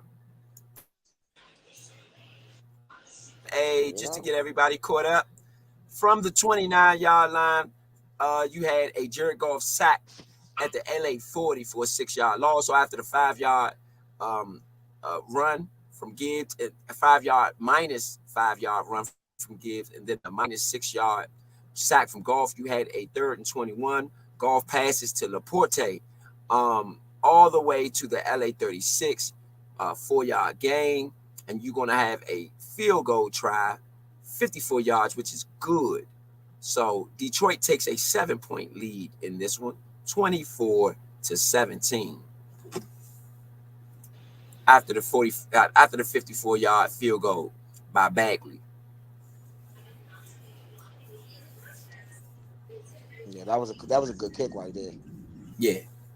This guy, like he could have nipped it for about 58. Yeah, this guy's pretty good, no doubt.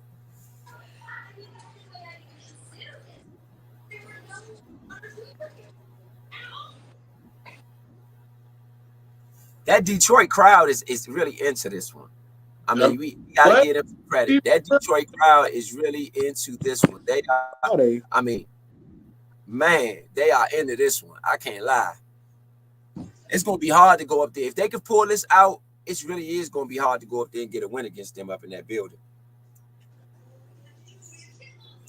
Let me ask y'all, if they can somehow go ahead. I was going to say this. Next week is going to be hard. If San Francisco loses next week and they got to go through Detroit, I can see Detroit going to the bowl. I will say that. If San Francisco lose next week to Green Bay, if San Francisco lose next week and Detroit win, it's going to be hard to beat them next week. Period. You get what I'm saying? Because if they got that first win, it's going to be hard to beat them up there. That crowd won't be. You think this crowd crazy? That crowd will be stupid. And then the NFC Championship up there. That's true. Yeah, that's going to be hard. Especially if they play the Packers. Especially if they play the Packers, their division rival. Yeah, it's gonna be nuts up there, John. Imagine a Redskin Cowboy NFC Championship game in Washington. Nah, it's gonna be a lot of fighting. It's gonna be a lot of fighting. Straight up. I think we slept on the NFC North this year. I know I did. I didn't expect them to be this good. I mean, especially after Cousins went down. Because honestly, Cousins and them was a front runner at the beginning of the year. So to see these other teams emerge, I mean, last year they were 12-4. So I don't care. You know, I don't care. I don't believe in no team that Kirk Cousins is the quarterback of. I'm sorry. Yeah. Hey, I feel you, but they would have been in the playoffs if he wasn't hurt. I doubt it. With Jefferson. I doubt it. You gotta remember that they was still doing all right without him, and Jefferson wasn't back either. Yeah, they were. With what's the guy that came from the Arizona Cardinals? They're back up. The guy who replaced Kyler Murray. And Vito was talking about him being an albino. That's because it wasn't Kirk Cousins. That's what I'm saying. Had it been Kirk Cousins. Lou Dobbs. No, what was his name? Is it Lou Dobbs? Is that his name? No. Josh Dobbs. Josh Dobbs. Yeah. Called him man Lou Dobbs. Lou Dobbs singer. I can't. Josh Dobbs. He do look like somebody named Lou Dobbs, though. He ain't got no eyebrows. That's y'all kept saying he got no eyebrows. Man, he don't got no eyebrows, bro. It's wild, but he look like powder. He looks smack like powder. Y'all terrible, man. They terrible here at the Nature Sports Network. You are listening to the Nature Sports Network. You know what I'm saying? I gotta get it. Hey, y'all go watch get it dropped in. Y'all go watch Powder and tell me Josh Dobbs don't look like Powder. I call that man Powder.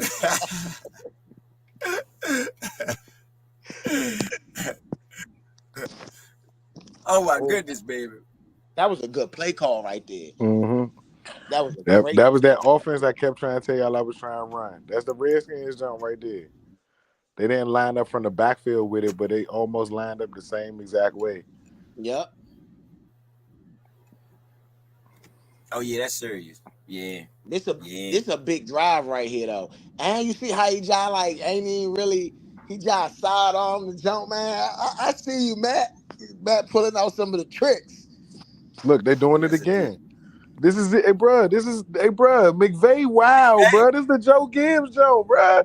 Yeah. What is McVay doing, bro? But what did I say? Bro, what is up with this? Bro, he a wild one, bro. Nobody's supposed to do this except for us. Why not? Because he's wild for that, bro. McVay. Bruh, he's a McVay wild. He's an ex-Redskins coach, bruh. No, bro, You he's gotta wild. It's a respect. bunch of ex-Redskin coaches, bro. Nobody jock Joe Gibbs, bro. He's wild, real. bro. Hey, I'm just being real. Ro know what I'm talking about, bro. Yeah. He's wild, bro. This is a Yeah. playoff game, which means the world is Yeah. watching this. If it was in the regular season, not everybody gonna be privy to it. And they've done it this whole drive, bro. They lined up like this the entire drive. Oh my God, Young. He might be Young. He's gonna, bro. If they win this game, bro, he's gonna go to Super Bowl, bro. Bro, he's using the RG3 Jones and everything, bro. No, bro. This is the offense I told y'all that I wanted to run when Riggins was on the when Joe Gibbs had Riggins, bro. The only difference is that they in shotgun right now. He is doing the same, bro. I know this offense, bro. I promise you, I know this, John, bro. This is the exact running the Redskins offense. Yes, he is. Bro. Yes, he is. He's running the Redskins John Riggins offense. Yes, he is. They lined up like that 4 plays in a row. Look, they lined up like that again, bro. Oh, no, they changed it up a little bit. No, they doing it again. Hey, bro, they not slick, bro. What is that? Bro, and they can't stop it. The Lions are not going to be able to stop this right now, I'm going to tell you, what did I say? What did I say against the Cowboys? I said what? That the reason that they could key in on CeeDee Lamb is because we've seen it all season. Mm-hmm. They haven't done this all season. We've never seen the Rams do this all season. You can go to their films, and what did I say? Joe Gibbs did what? He waited till the playoffs to hit you with something you never saw all year long. Yeah. And this a new receiver. Mm-hmm. Straight up. He hit you with something they never seen all year long. On this drive, just to get all the fans up there, you have currently the drive is 6 plays, 64 yards for the Rams. They started off at the 25-yard line with the run to K'Ron Williams, and then they went into a 17-yard pass play to Rivers. After that, they got a short pass to Nakua. You see that? 9 yards. Yeah. Rivers up the middle for 7 yards to the Detroit 37. Then they went to Stafford. Stafford went to Cooper Kupp, for a 4-yard play on the first down, 2nd and 6. Then they went to Island. Stafford went to Island for 11 yards to the Detroit 11. They are now at the Detroit 11 it was a incomplete pass. Is on an incomplete pass, ball thrown away. They are now deep in Detroit territory, down by 7, with a chance to basically tie the game up. It's a flag on that play. On that incomplete. No foul. He definitely took the Redskins offense on this drive. Bro, that was crazy right there, bro. I ain't gonna hold you, bro. I almost just jumped up and down in the house on that. Yeah. No ex-coach of ours has ever taken that offense, bro. And I don't understand. He was watching Gibbs tape. No doubt about it. Dang. I know he did. That's the Campbell don't know what to do. He don't know what to do. They stopped running it right now. It's no doubt about it, though. They're gonna have to bring it back in the 4th. No. Yeah, they've had no success since they stopped running it. They've had no success since they stopped running it. Yeah, the Lions are not going to be able to catch up to that offense. That offense nobody was ever able to catch up. They haven't seen it, bro, and I haven't seen that it'll be like 30, 40 years since that jump been ran, bro. Yeah, and then he modernized it a little bit. Right, that's what I'm saying. Like, they're not ready for that. He fumbled too.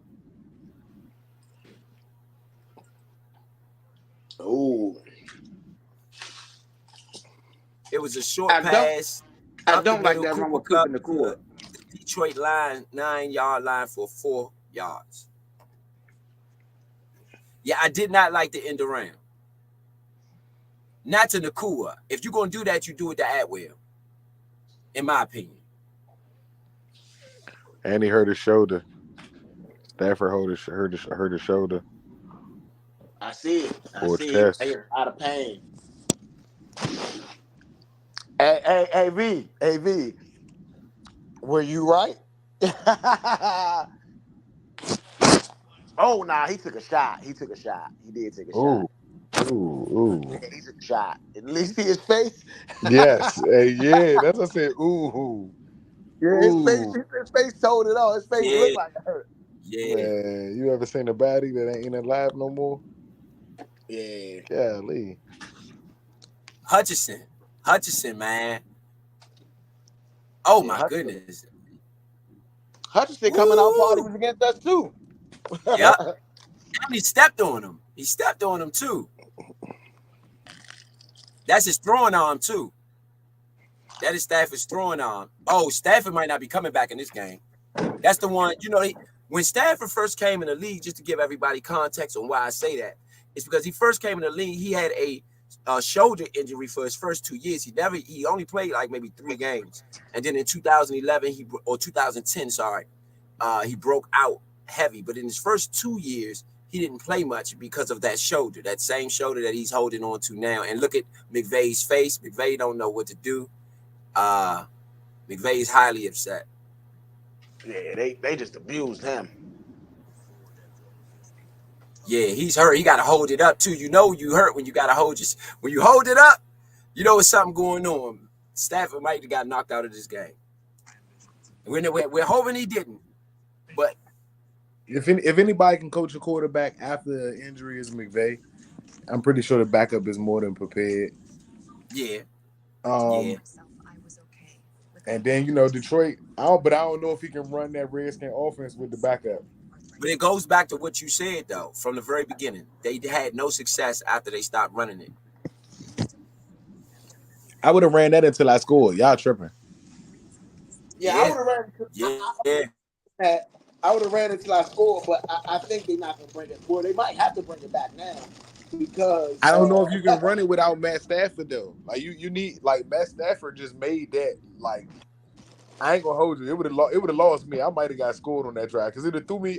I'd have been so thrown off that he was running that type of offense that I'm not sure what defense I'd have been calling to counter that. And I'm gonna tell you just to Vito's point, why you should have kept running it. If anybody wants to know how Joe Gibbs won Super Bowls, go back to that Denver Super Bowl when they could not stop the counter trade. The Redskins ran the counter trade until Timmy Smith had 210 yards. In the game, they ran the same run. They just flipped the play and ran the same counter trade all game long, even to the point to where the commentators were like, hey, here's the counter trade again. Here's the counter trade. Here's the counter trade. Just back and forth. And if you're playing, go watch the game. The counter trade was ran at least 20 times in that game. The same exact run. Just flipped. You run something until someone finds a way to stop it. John Riggins inside the red zone. Guess what? Everybody knows he's going to get the ball. But did Joe Gibbs shy away from it because you knew? No way. You got to stop it first. I'm a heavy proponent in that. If you don't want me running the same play, stop it. Man, I can agree with that. You know what I mean? I'm not saying they should have stopped running it. I think that was. I mean, it wasn't broke. Don't fix it. Nah, exactly. You start getting fancy. Like you haven't. Don't get me wrong. You're scoring. It's not like the Rams aren't scoring at all or weren't scoring at all. So you've had some success. But when I see that this has my opponent off balance, I'm going to run this until they stop it because they're now going to try to focus on a game plan to figure this out. I do understand switching it up, but right now I'm gonna switch it up once I got the lead. I don't have the lead. I'm gonna make sure I take that lead first. Yeah, Stafford is in the tent. I'm gonna see if we can get some updates on him. I'm gonna search some updates and figure out, but it looks pretty serious right now. They are warming up Carson Wentz. And if Carson Wentz gets on the field. Oh my goodness. Oh my goodness. Now Carson Wentz looked good last week. Carson Wentz looked good last week. Didn't Hutchinson have his coming out party against Carson Wentz? Absolutely. I believe so. Yes, I believe so. Yes. Oh my goodness. That's all I'm saying. Like, Oh I my ain't messing with goodness. Carson Wentz, bro. I wouldn't even put Carson. This is why I would never put Carson Wentz on my roster. I don't care under no circumstances. This is exactly why Carson Wentz would have never touched the jersey. Ever. I'm Because not he going to just hold might you, get the son. game. Listen. Before y'all start, I'm going to just say Oh, this. we're going to start all right. We're going to start all right. Hey, listen. Sean McVay ain't, hey, listen. Sean McVay ain't North's son now either. I'm just, You got a point. but he's not. He's Carson Wentz though. Carson Wentz was just. Oh, I just don't see it. It is man. Carson Wentz though. I mean, he failed Jahan Dotson. He knew how to find Dotson. Yeah, but I saw too much bad out of Wentz for me to ever be Matt confident Stafford that warming up. Oh, Stafford came back when he saw when they shot Stafford up or something and said, "Hey man, look, we got Wentz about to come in here." And Stafford's like, "Who, Wentz? Oh no, man, shoot me up, man. Come on, get the shot together, man. Get the shot together. Get the shot. Yeah, he back there. As soon as Wentz grabbed the ball, look, as soon as he grabbed his helmet, he looked real fixed now. And they went for it on fourth and they didn't get it. All right. Let's see what we got here. Oh man, that's a mistake. Yeah, he had what you going? He had a man too. Yeah, that's a big mistake, Golf. Just to get everybody caught up to where we are. First and 10. It started off first and 10 from the 25. Golf a short pass to Amon St. Brown to the 35 for a 10-yard gain. On the next play, it was on the first and 10. Gibbs up the middle to the 37-yard line for two yards. After that, you had on the second and 8, Gibbs right tackle off the right tackle to the 39-yard line. After that, you had a shotgun sack for Jared Goff. Aaron Donald on the sack, and that is the end of the third quarter. Going into the fourth quarter in a 4-point ball game in Detroit. Man, this is a good game. And I mean, to everybody, to y'all points, y'all said that it was going to go down to the line. Okay, and it's okay if it's not any of them asking because I gotta stop eating. Absolutely. Yeah, I don't see neither team really put away in this last quarter. Doing this, and I think it's going to go down to the wire. Yeah. I don't see neither team. The lab pulled up. In my prediction, I'm going to say this, though. I believe the game is going to end up 23-24 or 26-24. I mean, you did say it wasn't going to be a bunch of points scored in this quarter. I mean, this half. So, I guess we all, in most of our predictions, we writing right now. Yeah. They shot Stafford up, though. For all the fans that don't know. He was shot up with something. For sure. They shot him up with something because he couldn't even hold his arm up when he came off that field. Now he throwing the ball on the sideline. What's going on? They got some magic potion. They got some magic potion over there. They shot him up with the magic potion. I mean, maybe I'm gonna say this. Maybe it was just a little stinger. He got his little bell rung a little bit. He all right. Do you know why they put him in a tent? We don't know. They took his jersey off, they took the shoulder pads off, and he gave a good little shot.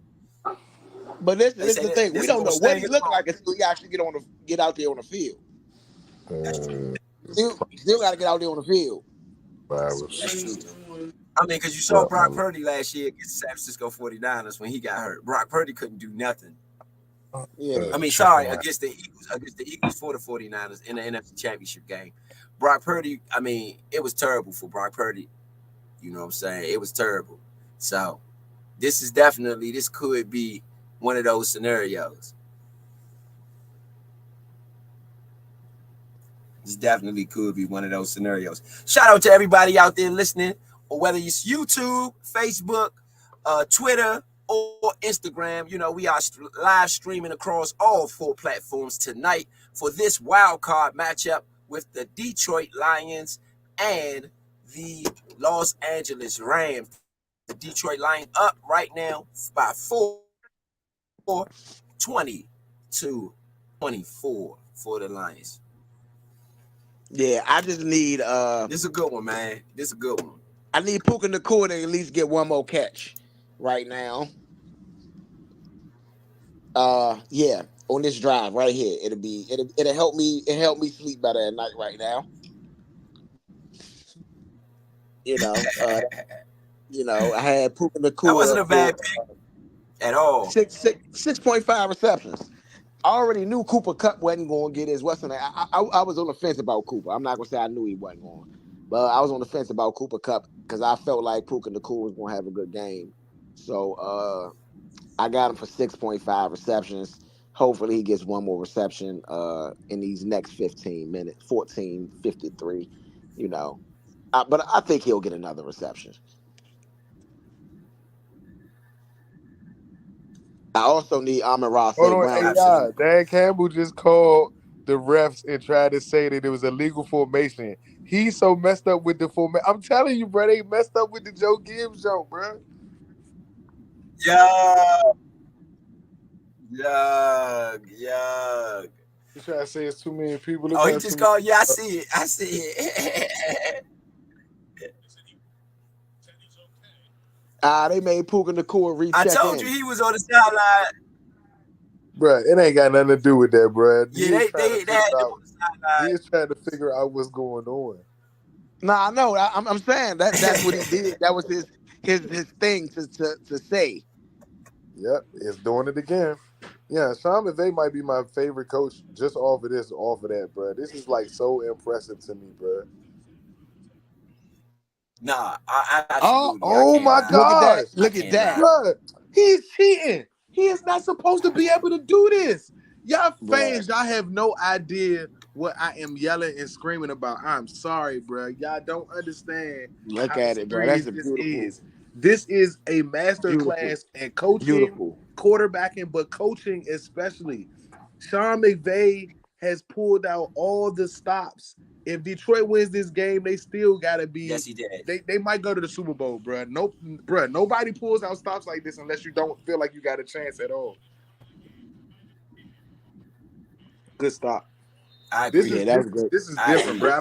I've not seen this in a long time, bro. Like Sean McVay is, he's letting the new coaches know that he got something. He's gonna be a problem.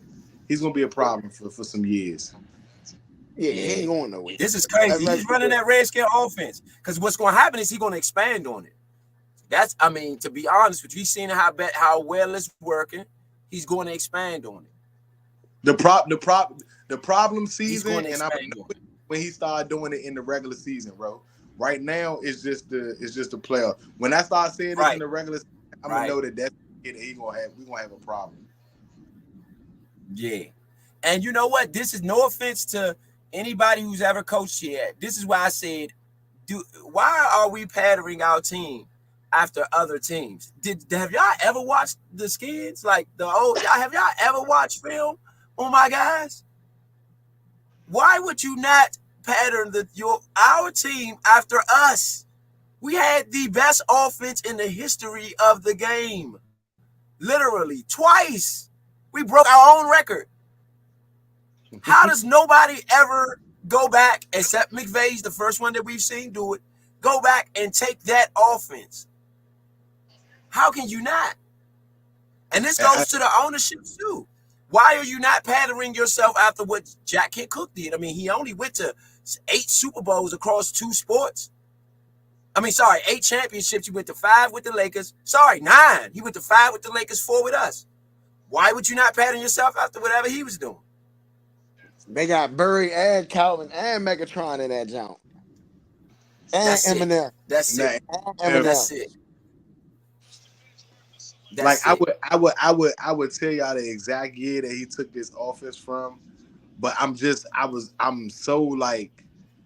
so surprised, bro. I'm really, really thrown back about the fact that he even brought this out for this game.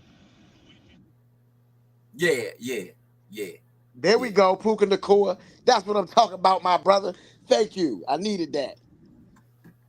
That was a great play, though. Great play call. Amazing play call, actually. Sean McVay and like V said, Sean McVay back in the master class. He's pulling out all kinds of stops here, though. Oh my goodness, that was crazy. sick. This is crazy Oh my offensive. goodness. Yeah, this is crazy. Oh my goodness. This is crazy. Hey, bro. I mean, to catch everybody up. You gotta admire what we're watching, bro, at work. We back at Absolutely. it again. Absolutely.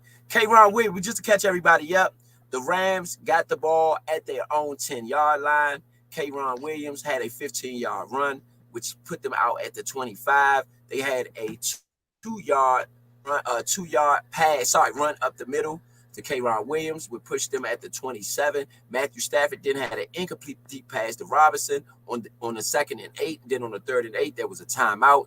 On the 3rd and 8, after that, Matthew Stafford had a short pass to Puka Nacua out to the LA 36 for 9 yards.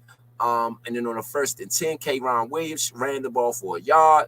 Then on the 2nd and 9, Matthew Stafford had a short pass up the middle out to the LA 40. There you go again.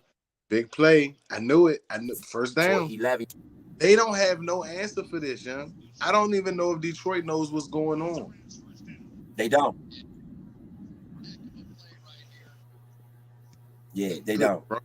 Oh my God. They don't. They don't.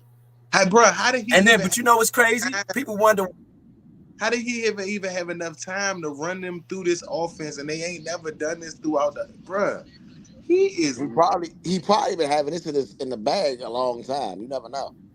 That's true, bruh. But yeah, bruh. Cooper Kupp looks smooth. It looks smooth. Bruh, hey, bro, dog, they are killing me right now. The fact that I didn't get a chance to run this year, y'all. Y'all know this what I wanted to run, bro. And it's absolutely variations to this that it's just looking so sweet. You had a K-Ron Williams run off the left tackle for 5 yards, and then you had a K-Ron Williams run out of bounds. He's pushed out of bounds at the Detroit 35 for a 12-yard. Sutton is the one pushing them out of bounds. They are in field goal range. This is a really good drive. It is, though. They started deep in their own territory at the 10. They are now at the 35-yard line. This is how it was when Joe Gibbs ran it under center. It was successful play. Bro, oh my gosh, bro. That's exactly how we used to look, fans. How Matt Stafford's under center, that's exactly how we used to look. Only difference that they're starting from the wide receiver spot and not starting from in the backfield because we had 3 backs. Well, we had 2 backs and we had 2 receivers that we would mix out in those spots depending on what we were trying to do.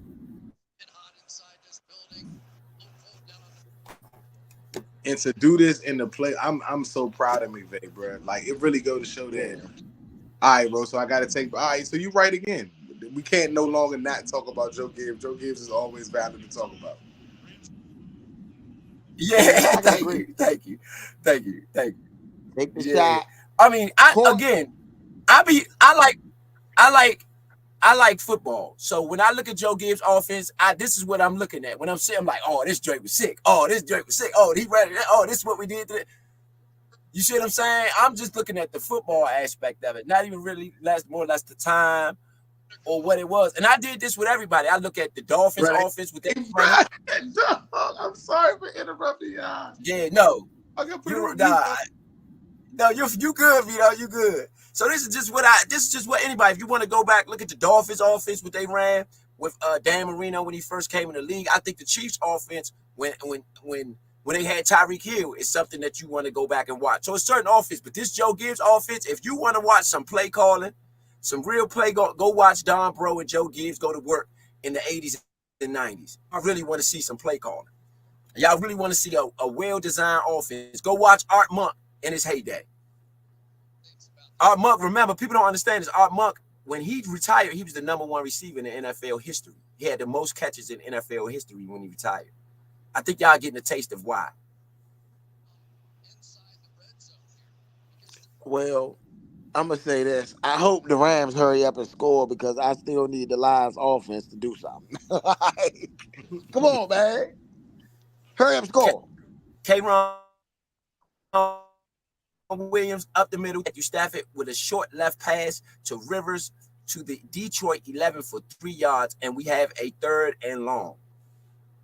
3rd and 8 from the Detroit 14.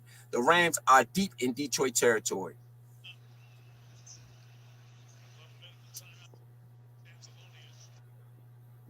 Come on, man. Hurry up, score. Let the Lions get back on the field. Yep. I think this is a very disappointing drive for the Rams if they don't get a touchdown out of this. Yeah, that is. I agree. 1,000,000%. Well, I mean, not really because it's still time, but I think again, McVay is pulling out the stops, bro. He's not calling this offense because whatever he was trying to do wasn't working. He's doing this because he needs an edge. Mm-hmm.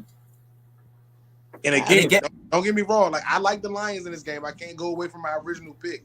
But I'm telling everybody that if he gets away with this today and they win with this offense, because the fact that nobody's even looking at them, this offense not something that people gonna be able to just stop just because they lining up in front of it.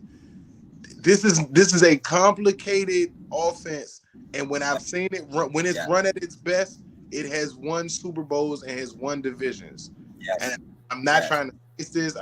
Joe Gibbs no longer coaching our team anymore.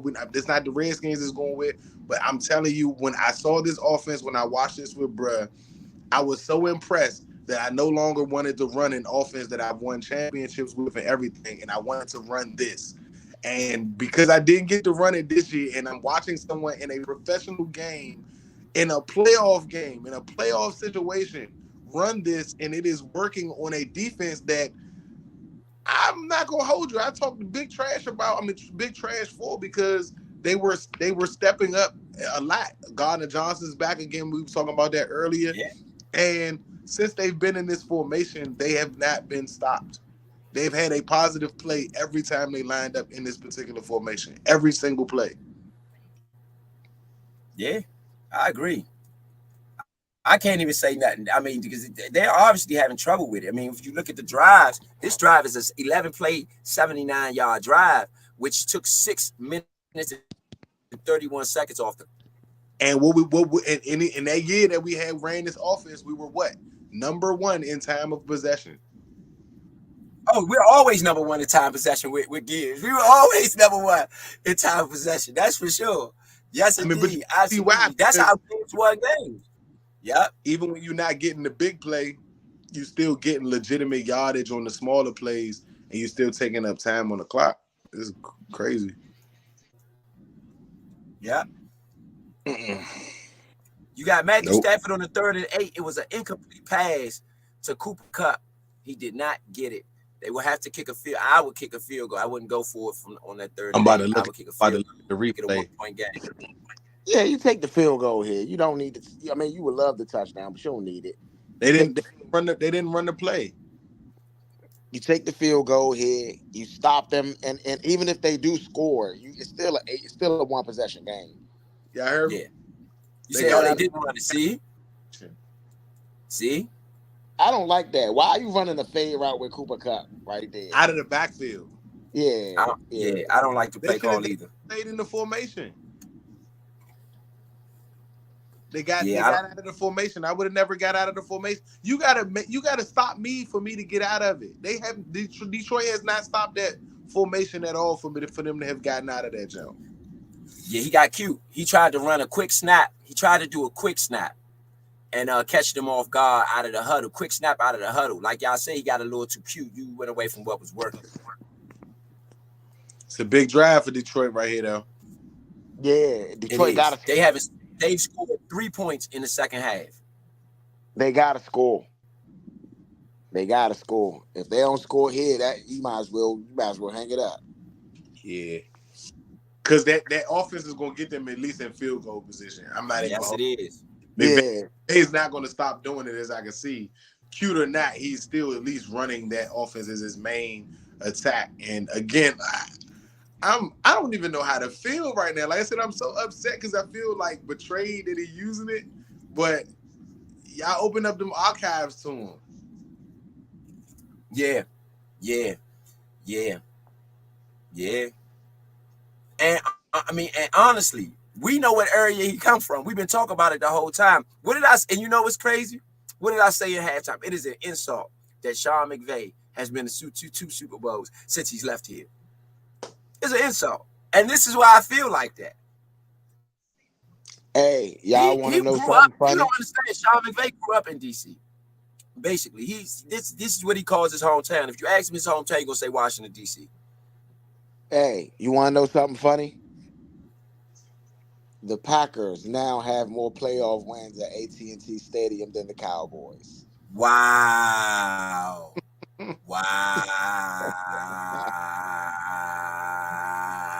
I'm sorry. That is crazy. The Packers have 3 and the Cowboys have 2. Wow.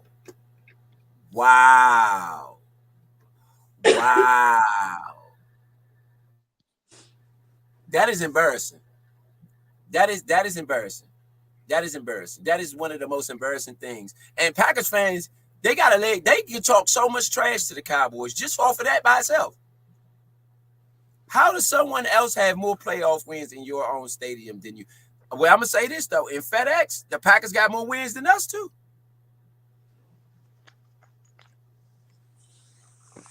And the Seahawks. To be honest, no, they don't. No, they don't. We beat, because in FedEx, we beat Tampa Bay when Sean Taylor was living. We beat Tampa Bay when Sean Taylor was living. So that's one. The Packers have beat us one time in FedEx in the playoffs. So we beat, when Sean Taylor was living, we beat Tampa Bay. When he spit in the guy's face, they say he spit in the face. He spit in his face. That was in FedEx. So the Cowboys was the only team over 500 that the Dolphins beat this year. Just throwing out a couple facts, man, you know. Shout out to all the Dallas Cowboy fans out there, man. It has been very ugly today for y'all. So I'm going to shout y'all out because it's been glorious for the Redskins fans. I mean, because y'all, only because of y'all. Only because of you. And it was Dame time tonight. Dame Lillard with a game-winning shot, man. It was Dame time. Wow. He beat them again. Meaning Minnesota. No, it was Kings. Oh, the Kings. Yeah. Sorry. The Kings. Yeah. They weren't playing the Kings tonight. Shout out to Dame, man. Shout out to Dame Lillard, man. Trying to get a track with you, bruh. Let's do a track together. I'm serious though. Yeah, you know, that's one person I would mind getting on a little something with. Good old Dame Lillard. You know, one of the few rappers / ballers that I actually think can rap. You know what I mean? Shout out to Dame Lillard, man, and everybody out there. Yeah, dig. We got a bomb burner here, man. A 1-point game. We knew this was going to be one of the better games of the playoffs. Mean just because of the history, the trade, and everything else, man. Y'all Nature Sports Podcast with ETA Money Road Point B and Uptown Vito. It is 8 minutes and 10 seconds in the fourth quarter left in this one. Detroit Lions and the LA Rams in this barn burning close game. I mean, at least it definitely started off as a barn burner. The game started off, Detroit went up 14-0 in the first quarter. The Rams came back with a great second quarter, 14-7. Then they were even in the third quarter. So far, the Rams have 3, and the Detroit Lions have nothing to make it a 23-24 ball game. Detroit up. Detroit with the ball after the Rams went 13 plays, 79 yards, 6 minutes and 43 seconds for a field goal. Shout out to Vito for recognizing that they were running the Redskins offense. I probably wouldn't have even recognized it until he called it out for sure. Shout out to Vito, man, for definitely calling that one out. He called it as soon as it happened. The first play, Vito said, "Oh, what they doing?" So shout out to Vito for calling that one out, man. He was on point. That's exactly what they were running. Jared Goff for incomplete pass shoot, ball thrown away from the 25-yard line. Detroit starting off a very important drive with 8 minutes and 4 seconds left in this one. David Montgomery at right, a run to the right for to the Detroit 31 for 6 yards. You got a very important 3rd and 4 coming up for the Detroit Lions at their own building. The Rams only have 1 timeout left, though. That's something that we might want to look into and keep in mind as this one moves along.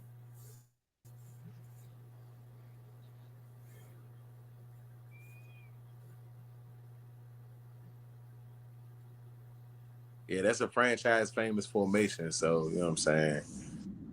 Anytime I see it, it's gonna pop off the screen to me. I definitely noticed it 100%. It was an incomplete pass for Jared Goff on the 3rd and 4. Oh my goodness, Detroit has to punt. Detroit has to punt the ball. They are in trouble. Wow. They are in grave trouble at that. I'm about to hook it up now. I thought you was on, nigga. You sounding like y'all watching these lines about to blow this game, Joe. It seems like Detroit gonna have to win this game. Yeah, it seems like Detroit is gonna have to. Offense, bro. It seems like Detroit gonna have to win this game on the defensive end. If the Rams keep running that offense, bro, I'm telling you. Yeah, it seemed like Detroit gonna have to win it on the defensive end, and it don't look like they could do that. Because again, what I said before, when you hit a team with something they've never seen before, I watched Phil Jackson do it and watched Joe Gibbs do it faithfully. When you hit a team with something they've never seen before in the playoffs, man, it's hard for them to catch up. You know, it is hard for them to catch up to that.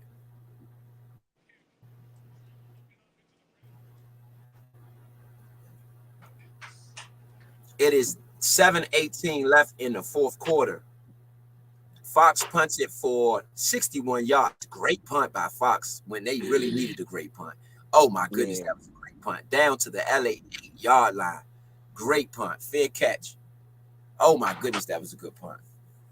They needed it. That might have been play of the game for them right now so far. That might have been the play of the game for them.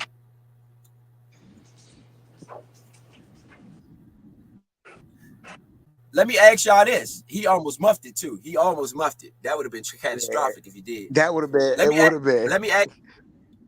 Yeah, it would have been catastrophic. Ask you this: do y'all think because the Lions went from the room, that is somewhat affecting them a little bit? You said what? Because they went away from the run, from running the ball, is that affecting them a little bit? I mean, I think so. I mean, honestly, that was a bad sequence of play calls right there. And everybody talking about Ben Johnson, man. Ben Johnson got 3 points in the second half, is what I've been saying the whole time. Experience does matter, you know. And I'm not knocking Ben Johnson, but I mean, let's be real. If we were Redskins, if this was the Redskins, and we were watching our team, and Ben Johnson was the offensive coordinator, we would be tearing Ben Johnson a new one right now. Yes. Oh, yes, we would. I'm not going to lie. 3 points. Well, a little bit to his point. Ben has not, with the Rams haven't given up no defensive scores. So all the 23 points is from Ben offense and the kicker. So essentially, he's done what you needed him to do. Your defense can't stop whatever is pulled out. And you can't hold your defensive coordinator as much responsible to something that he's never seen. Yeah, that's true. At least from the Rams. You know what I'm saying? Like, you don't expect that the Rams was going to pull this off. Like, you're not used to checking them from, like, because both of the wide receivers are behind the line of scrimmage, which means that you can't get a bump and run on them. Yeah. Free run. So the cornerback's not even can't touch the wide receivers until after they already start running. So they now in chase mode, and then you still got to worry about having to check the run after that. Like, this is bigger than what we saying right now. I'm trying to tell y'all, like, him, and they still doing it, bro. Right. Let me say this: if the Rams drive the ball and hold this ball, they could easily go up by 3. And I mean, eat 24, and then the Lions will be in trouble, in my opinion. So far, the Lions have a 9-play drive for 44 yards. Then the rest 3 and outs. There's 2 3 and outs.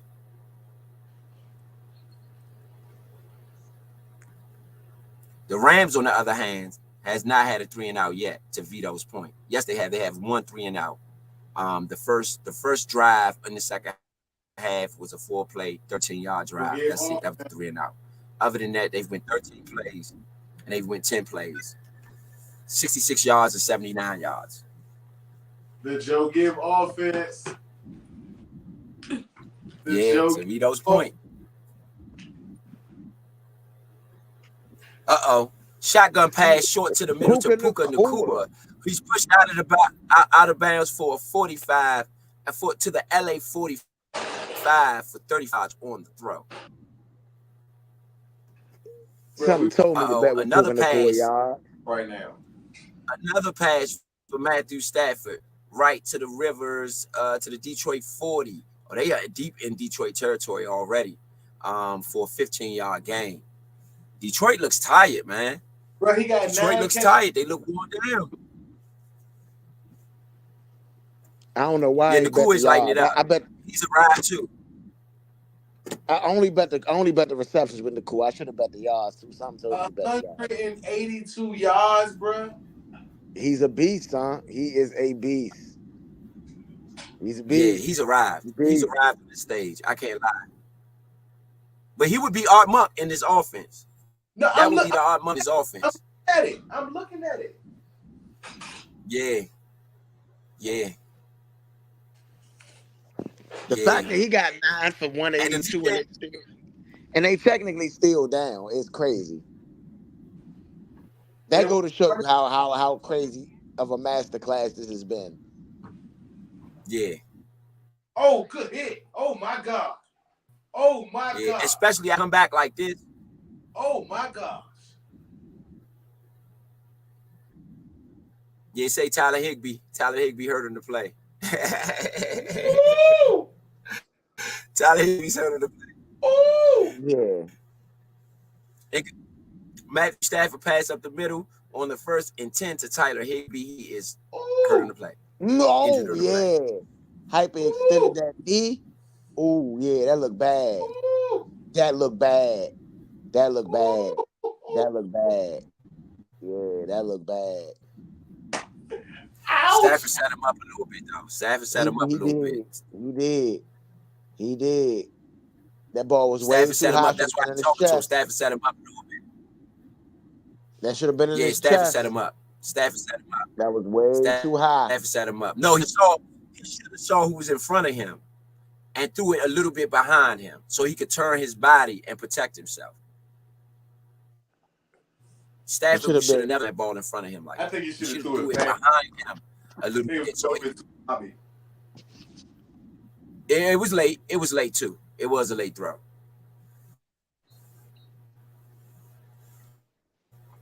The big third down.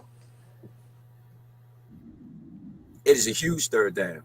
Huge third down and 10 for it's gonna be 3rd and 5. Third down and 5. Yeah, 3rd and 5 for the Detroit Lions. It was a pass up the middle to Cooper Kupp to the Detroit 34 for 6 yards. LA is in field goal range right now.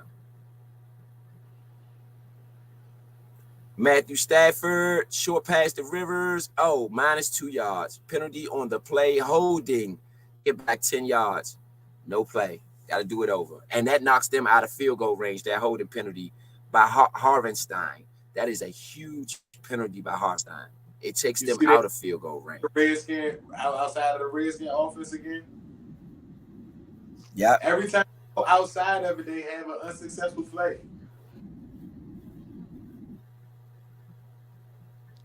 Yep.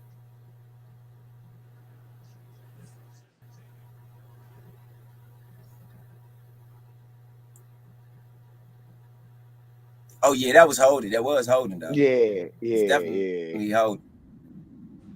He definitely was holding. Yeah, they caught. I mean, but that's against Aiden Hutchinson. Yeah. That was against Hutchinson. Hutch, man. Hey, he's arrived too. It's good to see these young guys showing up in the playoffs, man. I'm not going to lie. Hutchinson is a monster. I mean, I got to be honest with you. Hutchinson is a monster. I mean, Aaron Donald been doing this thing this game too, so I think that him Yeah, playing yeah. against Aaron Donald is a big, you know what I mean, real big for him. This is a in 14 for the Detroit Lions. I'm pretty sure they're going to play this for field goal range. I do not expect them to try to get a front man now. Maybe they will. I mean, you gotta get think that they should.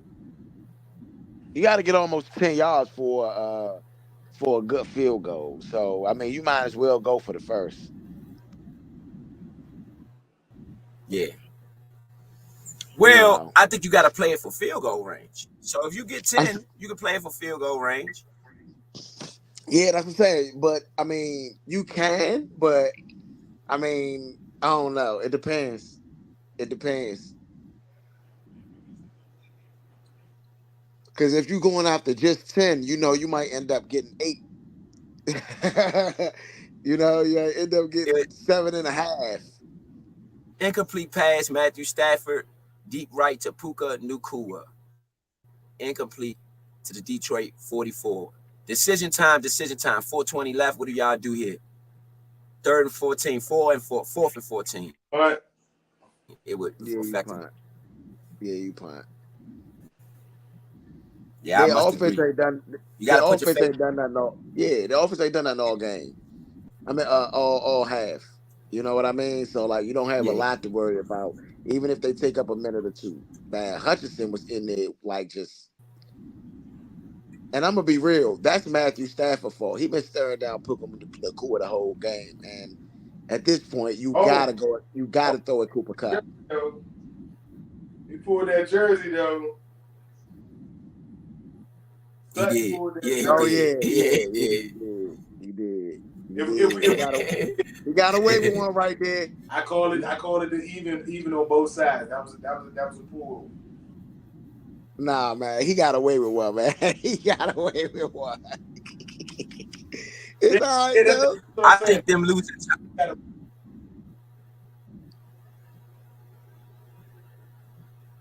Yeah, he did pull that jersey though. That punt could have been better. That's one of the greatest punt. I mean, you could have put them way back there for real. But he pulled that jersey though. It should call. I'm gonna be honest with you. I would have called that. Yeah, they missed the call. Because he could have got. The refs would have got beat if he didn't pull that jersey. I'm gonna be real. The refs been on some bullshit.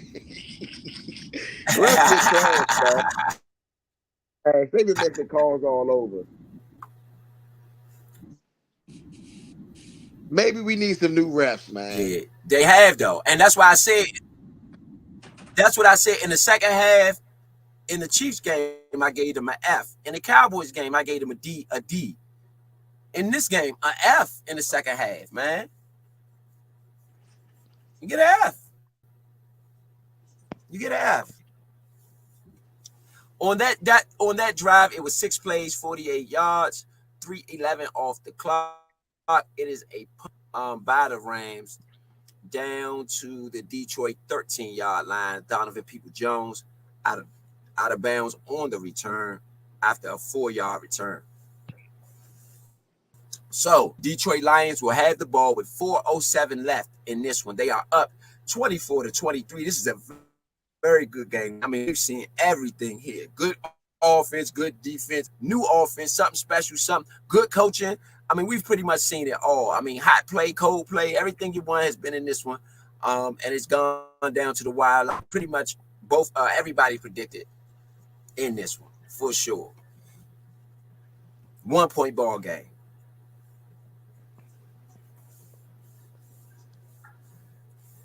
I think this might be the drive that Detroit comes alive. I believe they might get 3 here. I don't think they're going to go the whole second half with 3 points. Now, they could. But if they do, they're going to lose. If they don't get 3 here, they're probably going to lose. Because I expect the Rams to get in field goal range, minimum. If they don't, if they don't have to get a touchdown to win it. They only got to get a field goal to win it. Detroit is done.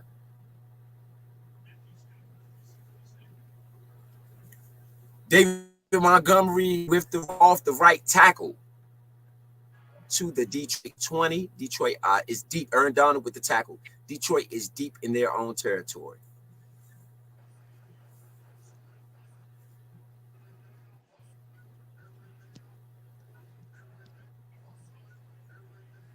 I mean,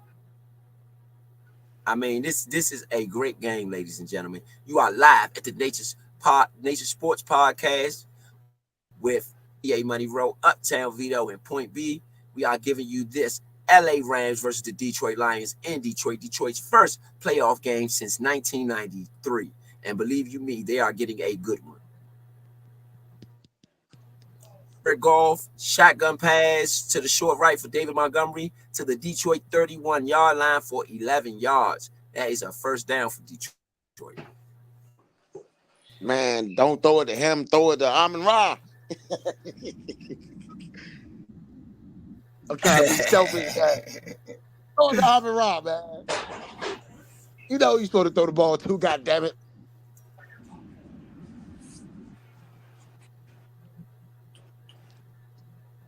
Yeah, Amon-Ra done went cold. Exactly. He done went cold, but however, let me look at what he got now. He had a good game. He had a good game already. He don't got to do nothing else to technically have had a good game. Yeah, he had 6 catches for 99 yards on 8 targets. No touchdowns. I mean, that's a good game. I don't care what nobody say. But he needs 2 more catches. That's what he needs. Yeah. He needs 2 more. Yeah. Just 2 more. They about to run the ball again and shit.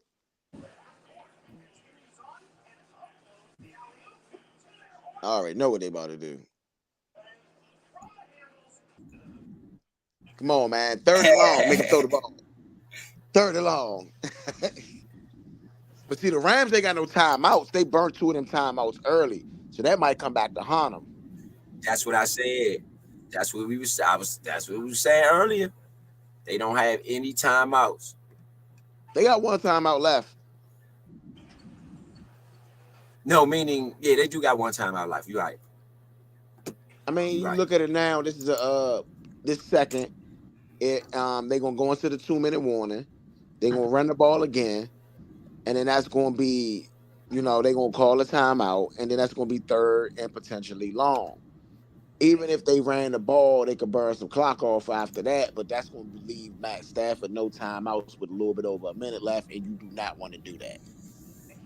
No. I don't care. No. You do not want to do that. Yeah, so that's why I'm saying they got to throw the ball, and they should throw the ball here to Amon-Ra St. Brown, let him get out of bounds and on a short yardage, and then throw the ball again to Amon-Ra St. Brown. It's like, nah.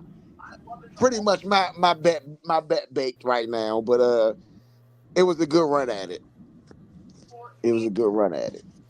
Yeah, it's David Montgomery, right tackle to the Detroit 32 for 1 yard. Eddie Jones and Rosenboom with, if I say Eddie Jones, E. Jones, Eric Jones, and Rosenboom for the combined for the tackle. You have a 2-minute warning here for the Lions. I mean, this has been a great game. But Amon-Ra St. Brown might still get these 2 catches, depending on what happens. It's 2nd and 9. You got to throw it on that 3rd down. It's not happening, bro. Maybe. You don't think they're gonna throw it? You think they're gonna hand it off 2 times and put it in the hands of their defense? They're gonna hand it off one. They're gonna hand it off 1 time, and then they're gonna call a timeout, and then they're gonna throw the ball. In the event that Amon-Ra St. Brown catches it, and they got a first down, they're gonna run the ball again. In the event that he drops it, they're gonna have to punt the ball, and he won't get a chance to catch the ball again. So, his 2 catches is baked. In the event that the Rams get the ball back and score, they gonna be slinging that. Get the ball back and kick a field goal. Yeah. Now, if the Rams get it back and don't burn out all the time on the clock, and then they get it back, which I don't think is going to happen, but I mean that's possible. But Did you see the Chiefs? I don't see it. Did you see the Chiefs? Oh, St. Brown with the catch. Left to St. Brown for 11-yard catch. That's it. See, that's what I'm saying. They're going to run the ball now. Jared Goff short pass to left to St. Brown with the 11-yard catch. So I told you, the 2 catches is baked. LA timeout. All Right, he need is one more. But that's essentially the end of the game, though. You think so? Yeah. Detroit has the ball at the 43-yard line. The LA Rams have used their last timeout. It is 1:54 left in this game. But to Vito's point, I'm gonna say this though. Sean McVay was running that offense without the pieces that he really needs to run that offense. He might go out in this draft and in this offseason and get those pieces. And my pick to win the Super Bowl maybe next year, maybe the Rams, especially if Stafford comes back at quarterback. Because to Vito's point, that offense look good running that offense for sure, man. That offense look real good. And I know he don't have the pieces. I know what pieces he needs.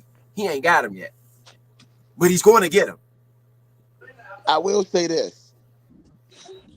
I do feel like Detroit, even though if they look like they're going to go off with this victory, my opinion, don't get me wrong, there's still some time left on the clock.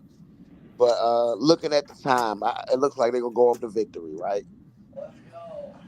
They look very vulnerable. Oh, yeah, they're kneeling it. They're kneeling it. Detroit is kneeling it. Yeah, game over. That's it. Yeah, they're kneeling it. They're kneeling it. Stafford is hurt. You can see it on his face. He's hurt about this one. Their season is over. Looks like at least. It looks like. It's 2nd and 11. They nailed it. 3rd and 11. They nail it. They get about 20 seconds left. They'll get about 20 seconds left.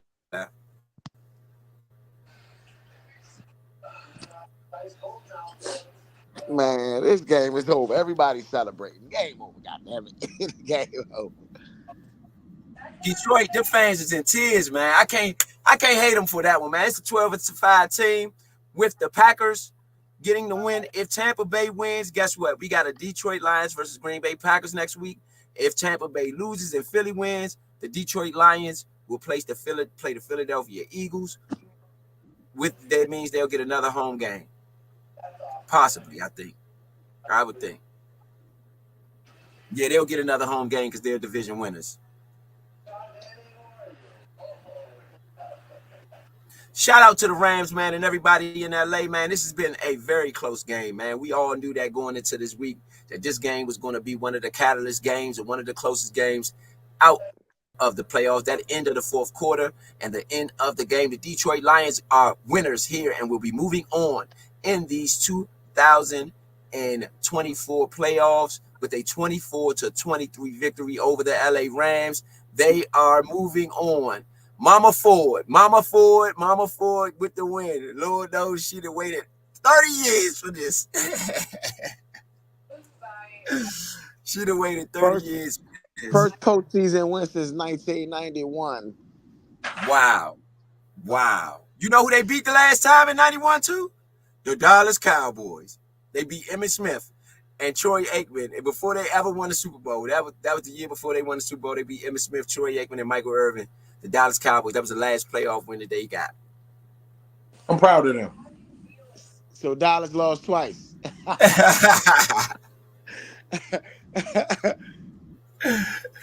Yes, indeedy. I'm proud of them, man. I'm proud of them, man. So, I am too, though. Detroit, man, that place going to be on fire. But I'm going to say this. I don't think they can beat the Packers, though, to y'all point. I don't think that they would right now, with what I saw out there, I would take the Packers. Yeah. I would take the Packers. I don't know. It's a division game. I think that's going to be a real good game. I don't know, bro. I think McVay. What do y'all think about? So, for me, I think without McVay pulling out the Joe Gibbs offense, I don't think that they lasted as long in those drives. I think they give the Lions back the ball a few more times. Doesn't mean that the Lions offense was good in the second half, but to give the Lions more opportunities, I think they would have figured something out offensively. I was trying to put some points on the board. Excuse me. There's two ways I look at this. I blame McVay for not winning the game. I do not think that they were able to stop that offense when they ran it, and they lost points getting out of that offense. Both of those drives, they could have scored points, but they switched up. They switched up to try to do plays at the end or on fourth down or on third down that led to plays where they had to punt the ball. Outside of that, though, on the other plays that weren't the Gibbs kind of plays, the Lions were playing good defense on those plays that made them turn the ball over on downs and things of that sort. Right now, I will agree with you and say that the Packers may be a nudge up of a better of a team, but Goff I've seen play like this repeatedly or consecutively or consistently. Jordan Love is going to have to pull off another great game from a young quarterback in a hostile environment. Detroit is definitely going to be hostile. Oh, man. Especially if he come up in there with them Packers. Yeah. Yeah. It's going to be 10 times what it was here because they were going against Stafford. They like Stafford, to y'all point. They like Stafford, so we ain't going to give you the treatment that we're going to give like the Packers. We hate him. We love you, but we hate him. We want to beat you, but we don't want to beat you too bad. We hate them with a passion.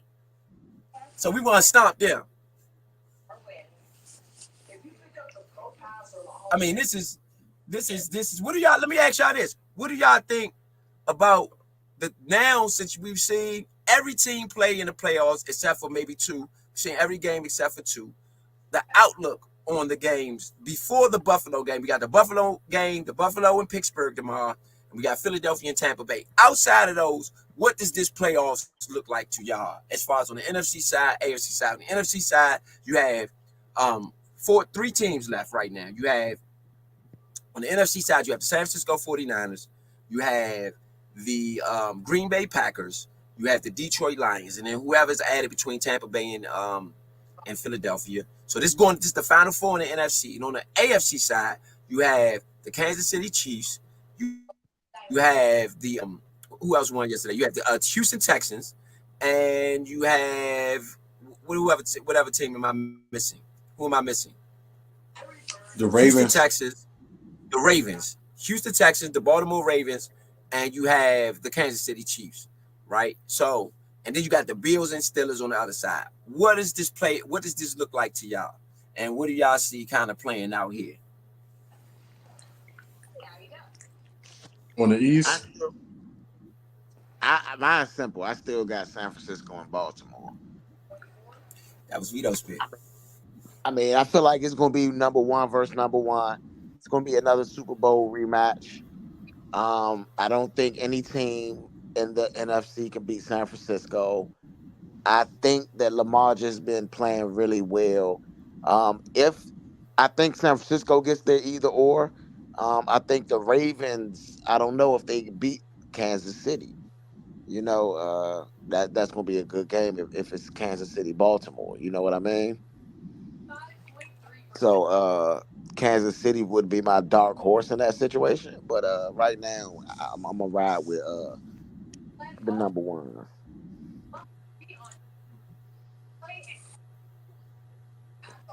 If it ain't the Bills, go ahead. Ain't nobody beating the Ravens on that other side. I feel you on Kansas City, but they ain't got nothing on Ravens this year, in my opinion. And they would have to go into Baltimore and beat them too. Mm-hmm. Let's be clear about that. Everything goes through Baltimore. You talking about Pat Mahomes, man? Talking about Pat Mahomes. Not Did you see what Baltimore did to the San Francisco 49ers? I agree. I understand. That's a different specimen, especially with Clowney over there. People forget that they have Jadeveon Clowney. he looks really good toward the end of the season. He had good in the first half of the season, but this second half of the season, he's been something to reckon with. I'm gonna be honest. I mean, I always like Clowney. I think he started out a little rough, being a little bit immature, but I think he a baller.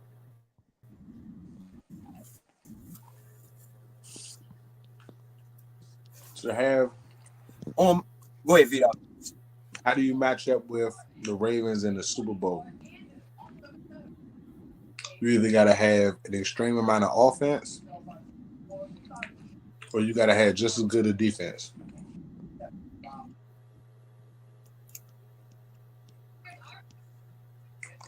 I'm not sure if I see anybody having offense to keep up with the Ravens other than the Eagles. The 49ers are good, but I feel like they are maintainable if you can lock down Debo. It's not an easy task. Not too many people can do it.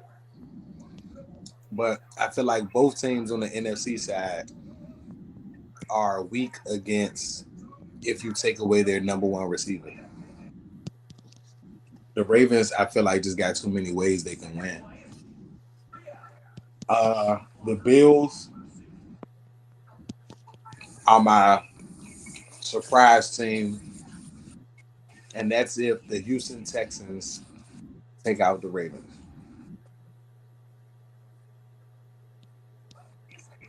Stroud's got something to say.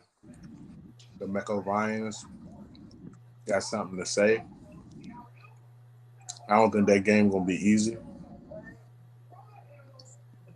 if they have to face each other. So that would be the only way that I can see the Bills winning that combination that scenario happening. On the NFC side,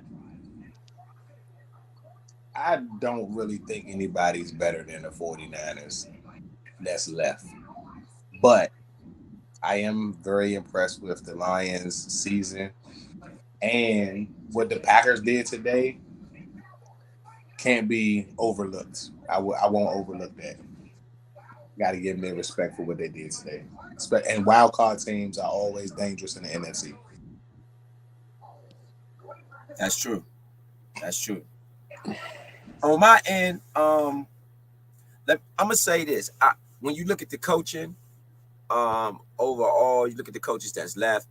Matt LaFleur has been there every season. You know, for at least the last 4 or 5 seasons, Matt LaFleur has been there for every season. And so I think that counts for something. You know, I think that counts for something. I think they're a dark horse for the day, especially on the offensive side of the ball, from them was masterful. I know a lot of people go look at that final score. It was nowhere near that. Like, to Vito's point, that was garbage time stuff. That was really garbage time stuff. And so when you look at the coaching aspect, I don't want to count Matt LaFleur out. But you got Kyle Shanahan on the other side too. But I think if Matt LaFleur ends up playing against Kyle Shanahan, I might take LaFleur because Kyle has beat him so many times, and you're just not going to beat somebody like that over and over again. You know, I just don't see it. I don't think you can beat somebody every time you play him. I think he's beat him like 3 straight times in the playoffs or 4 straight times in the playoffs. But he has beat him with Aaron Rodgers. I think Jordan Love is a different animal. I'm going to keep it real. I think he's a different animal. And I think the weapons they got, Romeo Doubs and them boys out there, they're not even using Christian Watson yet. For real, for real. And we know what type of talent he got. I mean, he ain't the best. He ain't got the best hands, but he can run. And so he can get you a big play or two. So I think when you see when you saw what they did with Aaron Jones as well. Aaron Jones is a veteran running back. He's been a Pro Bowler. I'm pretty sure at least 1 or 2 years. I'm not counting Green Bay out. I don't think I'm gonna count Green Bay out at all. As far as San Francisco goes, Purdy scares me because Purdy was shell-shocked against the Ravens. He was shell-shocked. And a lot of what they got out physical against the Ravens. Let me say that. I mean, both offensively and defensively. And they seem to struggle against quarterbacks who can run a little bit. And Jordan Love can't run, so this don't have nothing to do with Jordan Love. However, Jalen Hurts can run. So I think that if the Eagles have to go back and play San Francisco again, I think the Eagles beat San Francisco. As crazy as that might sound. But with J-Ron, with Hargrave and Young and them boys, when Hargrave and and Young and them boys out there now, I think they would have a trouble against Jalen Hurts and them, depending on how healthy Jalen Hurts is, though. That's what the key call. If he's not 100%, and I know he had a toe injury early in the season, and ever since that toe injury, he hasn't really looked the same. So with Jalen, if Jalen Hurts is 100%, I believe the Eagles are dangerous. As crazy as that might sound, I believe they are much more dangerous than anybody's giving them credit for right now. And I do think if they play San Francisco in the playoffs, and if you have a healthy Jalen Hurts, they could knock San Francisco off. But I do not think that they could beat Detroit, and I do not think that they could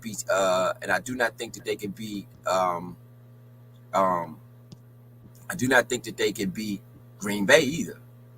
To be honest, I don't think Philly can beat Green Bay. It's crazy. I just don't. So that is a toss-up. However, I do want to see what Tampa Bay looks like too, because they do have Todd Bowles, who's also a good coach in my opinion. So I do want to see what that defense out there in Tampa Bay looks like before I write them off. And they got a tough task. They at home. They playing Philly. So it's going to be a tough task for them. I don't think they're going to beat Philly, to be honest. I do think Philly should win that game. And if they end up winning the game, then what you'll have is Philly, Detroit, Green Bay, San Francisco. And in that game, I probably would take Philly and San Francisco 9 times out of 10. And you could see a rematch of the NFC Championship game last year again, which may put Philly back in the Super Bowl. And that might sound crazy. I'm a Redskin fan, but when you look at the playoffs here, to me, that's what you're looking at. You know what I mean? No way, bro. Ain't no way Philly going back to the Super Bowl. I'm not picking Philly. I'm just saying scenario-wise, I have to see how they look tomorrow against Tampa Bay. I'm just going to be real, bro. Philly is dangerous. Philly is dangerous. No way. Ain't no way, bro. They're not going to be able to push their way to this Super Bowl. No. Philly, I'm just being honest. Philly is. You know, they get put out the bar. They gonna be right at home. My prediction is Philly going home tomorrow. I can see it happening. So on that, Baker gonna be baking tomorrow, in my opinion. Baker has had his best season. He's had his best season. Would you say, Vito? Couldn't hear you. I was asking Leo, we got Philly losing to the Bucks. Yes, absolutely. Ooh. No ifs, ands, or buts. That's a heavy position. You got 2 9-8 teams beating 2 12-5 teams. Bruh. Because you had a 9-8 team win the day. Philly was trash, bruh, at the end of the season. They lost like 4 out of their last 5. They got thumped. Their starters got thumped by the Giants. I agree. Like, AJ Brown and unfollowed them on all social media, and I think the rest of the Philly fans should follow suit because I think they go. I agree. I think they gonna get thumped tomorrow. I don't even think it's gonna be close tomorrow. I'm not writing the Eagles off. I'm gonna be honest with you, and I think if they get past Tampa Bay and they gotta play Detroit, if they gotta play. They gotta play. They would have to play. They would have to play. Yeah, they would have to play Detroit. I think they can beat Detroit. I'm gonna be honest. No. I think they can beat Detroit. No. I think they could beat Detroit. I believe they have a good line, and I think they'll have a good scheme against Hutchinson. I believe they run the ball really good. They still got DeAndre Swift over there. So I just would be careful about Philly. You know, it's not my official pick. I want to see everybody play first, but Philly is dangerous. I mean, to me, Philly is dangerous. You know, I get it. I'm not rooting for them. I'm a Redskin fan. So it ain't about the fact that it's Philly. It's about the fact that they've been trash for the last couple weeks. They have. In my opinion, the hot teams, like the Giants, right? When the Giants won the Super Bowl, what happened? They got hot at the end of the season, got hot at the right time. Philly got cold at the right time for them to get dumped out the playoffs. They had a good beginning of the year, but I just don't see it. I see a lot of dysfunction there. I see a lot of people leaving after this year too. Just saying. It can happen. On the AFC side, to me, that's the interesting side because you got the juggernauts over there. I think the Bills are a juggernaut. Now, the Bills do have to go to Pittsburgh. No. Pittsburgh have to go to the Bills, if I ain't mistaken. Who won that division over there? The Bills won the AFC East? Yeah. Okay, so, no, Miami won the AFC East, so the Bills have to go to Pittsburgh. Bills, the game is in Buffalo. Because that's why I had to be flexed because of the snow. So the game is in Buffalo. And Buffalo did win the AFC East because the Miami had to go to Kansas City. They played in Kansas City in the cold. So yes, they do have to go in Buffalo. I don't think Pittsburgh goes into Buffalo and wins. Right? So that, to your point, that means Tampa Bay might pull off the upset tomorrow, to be quite frank. And if that happens, now the NFC is wide open at that point.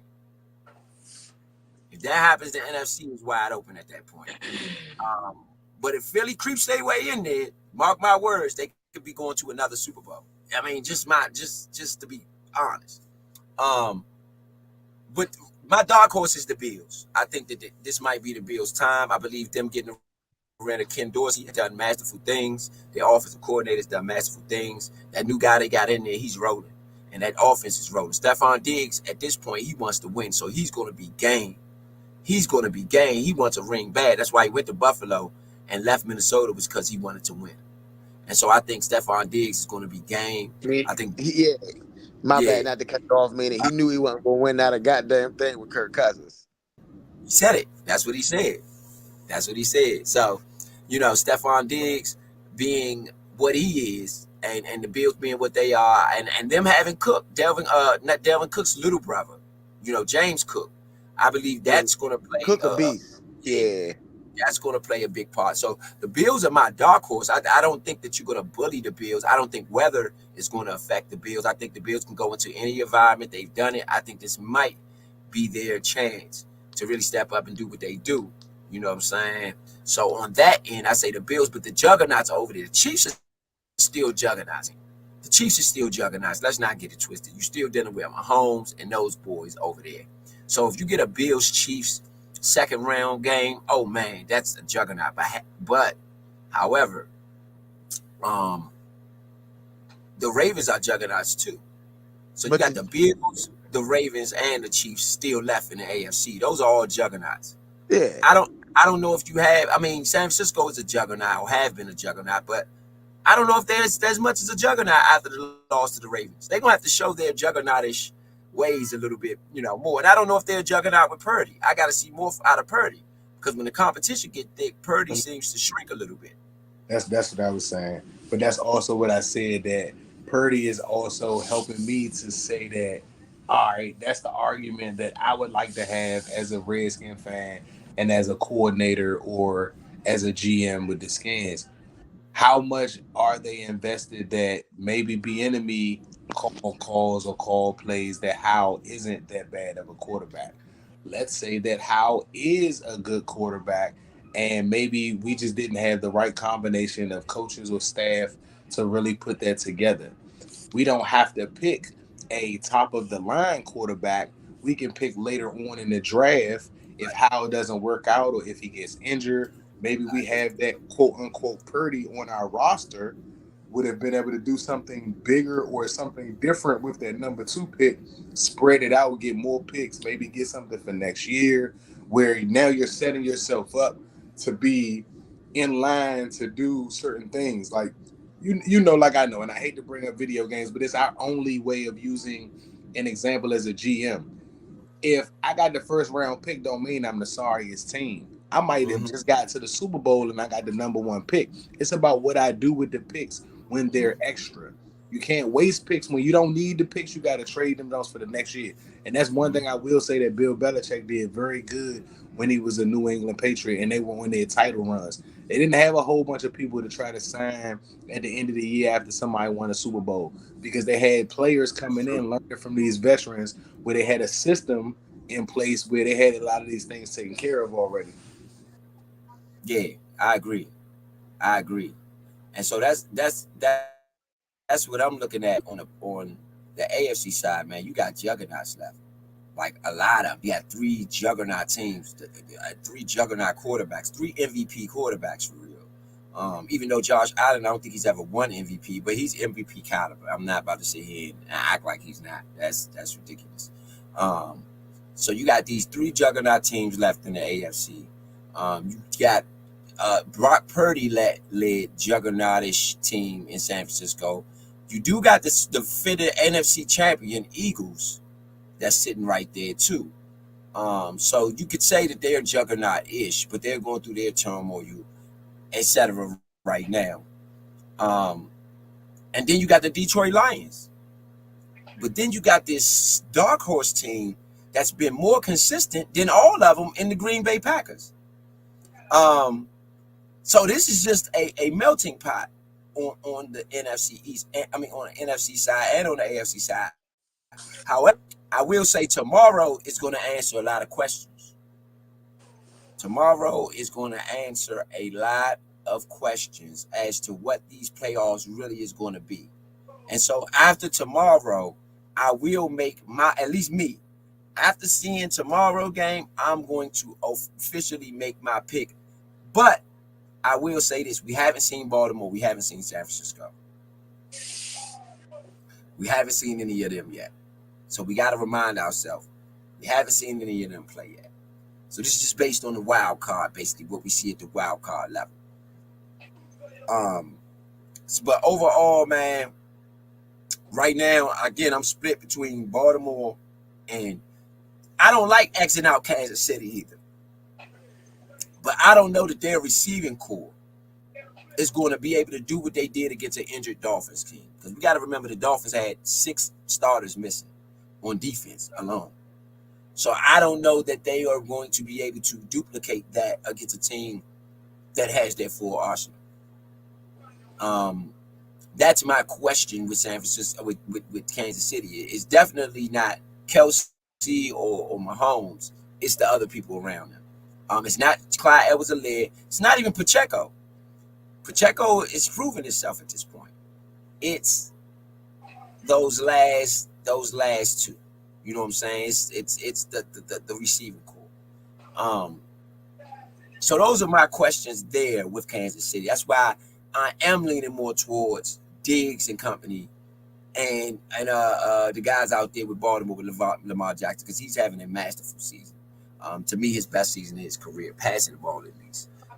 Not running the ball, because he's done things with his legs that have been awesome before this season. So not running the ball, but passing the ball, this is his best season, in my opinion. So that's what we are looking at least on both ends of the spectrum. You know what I mean? So I don't know, is Point still with us? I think we lost Point, because we're gonna go into final thoughts. See what you got for final thoughts for the night, and moving and looking forward to the Mars game. What you got for the Mars games? Tomorrow? Yeah. Eagles, and the Buffalo game. So it's hard to say. Like my original picks were Eagles over the Bucks and Bills over the Steelers. To be honest, the way that the games went today, I'm nervous about that. I don't want to sleep on the Steelers for the fact that the Green Bay Packers had the same record, and they came in against a very hot Cowboys and stomped a mud hole in them peoples, to be honest. The Steelers may be playing and fighting for Mike Tomlin as much as the owners may be fighting to possibly try to get rid of him. Maybe the players enjoy what he's done for them. A lot of players who may not have jobs if he's not there. Speaking of the Najee Harrises and things like that, they probably won't have a job if he's not there on staff. So you gotta be careful with a team that's like that, because who knows what they're playing for. And for me, I love the Bills. I really like a lot of what's going on with them culture-wise, the change. They've always been a pretty good team, but they really have honed in on like being a really good team over the last 5 or 6 seasons. Stephon Diggs is from this area. Got ties with him and the football that he's played here. And I'd like to see them do well. The Eagles, they're in my division. I don't necessarily like them for that particular reason, but I'm with you. They do present a danger if they're playing on all cylinders. What I told you and what we talked about earlier is kind of why I feel like they're not playing on all cylinders, but that's a conversation that both of those players need to have. And once they do, it's about whether you want to win and how much can we win by. Absolutely. And that's for both teams. Okay, now my final thoughts is I do think it's going to be one upset tomorrow. I do think it's going to be an upset tomorrow.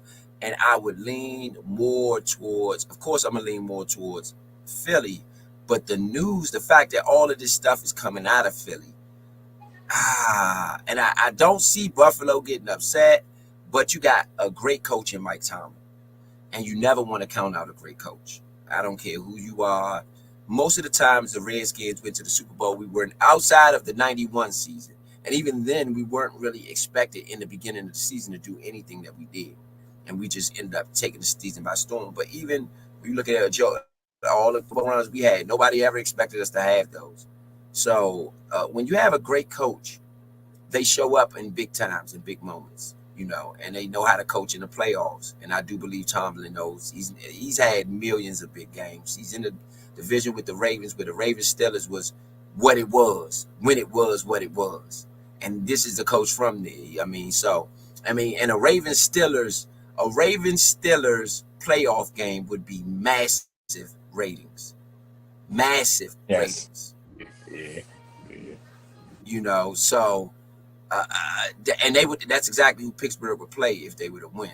So that scares me. So with all the history, the stars that would be out there, the Palomatus and the Ray Lewises and the Ed Reeds and the Ben Roethlisbergers and the Hines Wards and the Bus and just everybody connected to those two franchises would be a massive playoff win, I think, for the NFL. So I don't want to ignore that. I don't think the weather is going to be a factor for the Pittsburgh Steelers because of the way they play. They do have T.J. Watt. TJ and that defense with Mika Fitzpatrick and the rest of them boys, so they could stomp down with the best of them when they want to. I don't know if the quarterback position allows them to beat Josh Allen though. So given that fact, you look at the Tampa Bay Bucks with Todd Bowles and those guys over there. I think they can beat Philly, but it's the fact that we're getting all this negative press out of Philly. That's scary because that forces you to be a little bit better than what you normally would be because of the so-called negative press. And you had something to prove, X, Y, and Z. So I think this is a toss-up, honestly. But I am going to go Bills and Bucks right now. Just for right now, I'm going to go Bills and Bucks because I think that you can get equally high ratings if you get the Bills and the Chiefs in that second round, or even the Bills and the Ravens in that second round, because you have a superstar quarterback, So, but it would not surprise me if the Pittsburgh Steelers was to pull it off and then the Eagles was to go off and win too. I do think it's going to be out of those two games, it's going to be one upset. It's just which one is it going to be? And that's kind of my final thought for the day is one of them going to get upset. Who's it going to be? You know, that's my final thought. Point, I think we lost Point on there. So I'm going to sign off for Point. You know what I'm saying? So y'all know what it is, man. Tomorrow, same bat time, same bat channel, baby. It's been real. Again, just to let y'all know, the Dallas Cowboys went down today massively. I believe the score was 40. What was the final score over there? Let me get it up. Final score that Dallas Cowboys 48-30. The Rams also took an L as well to the Detroit Lions in Detroit, 24-30-23. Sorry, 1 point loss for the Rams. That's a tough one, man, for the Rams. Tough one. But I do think the Rams are going to be okay because of what we saw out of them in the playoffs today. And, I mean, honestly, based on everything we saw, even with Stafford getting hurt, man, they played a heck of a game. Defensively and offensively, they really showed up. They just went away from their offense at times where they probably should have linked on it. You know. What about you, Vito? You can sign off? Yes, sir, man. Enjoyed the game today, man. Be on here tomorrow.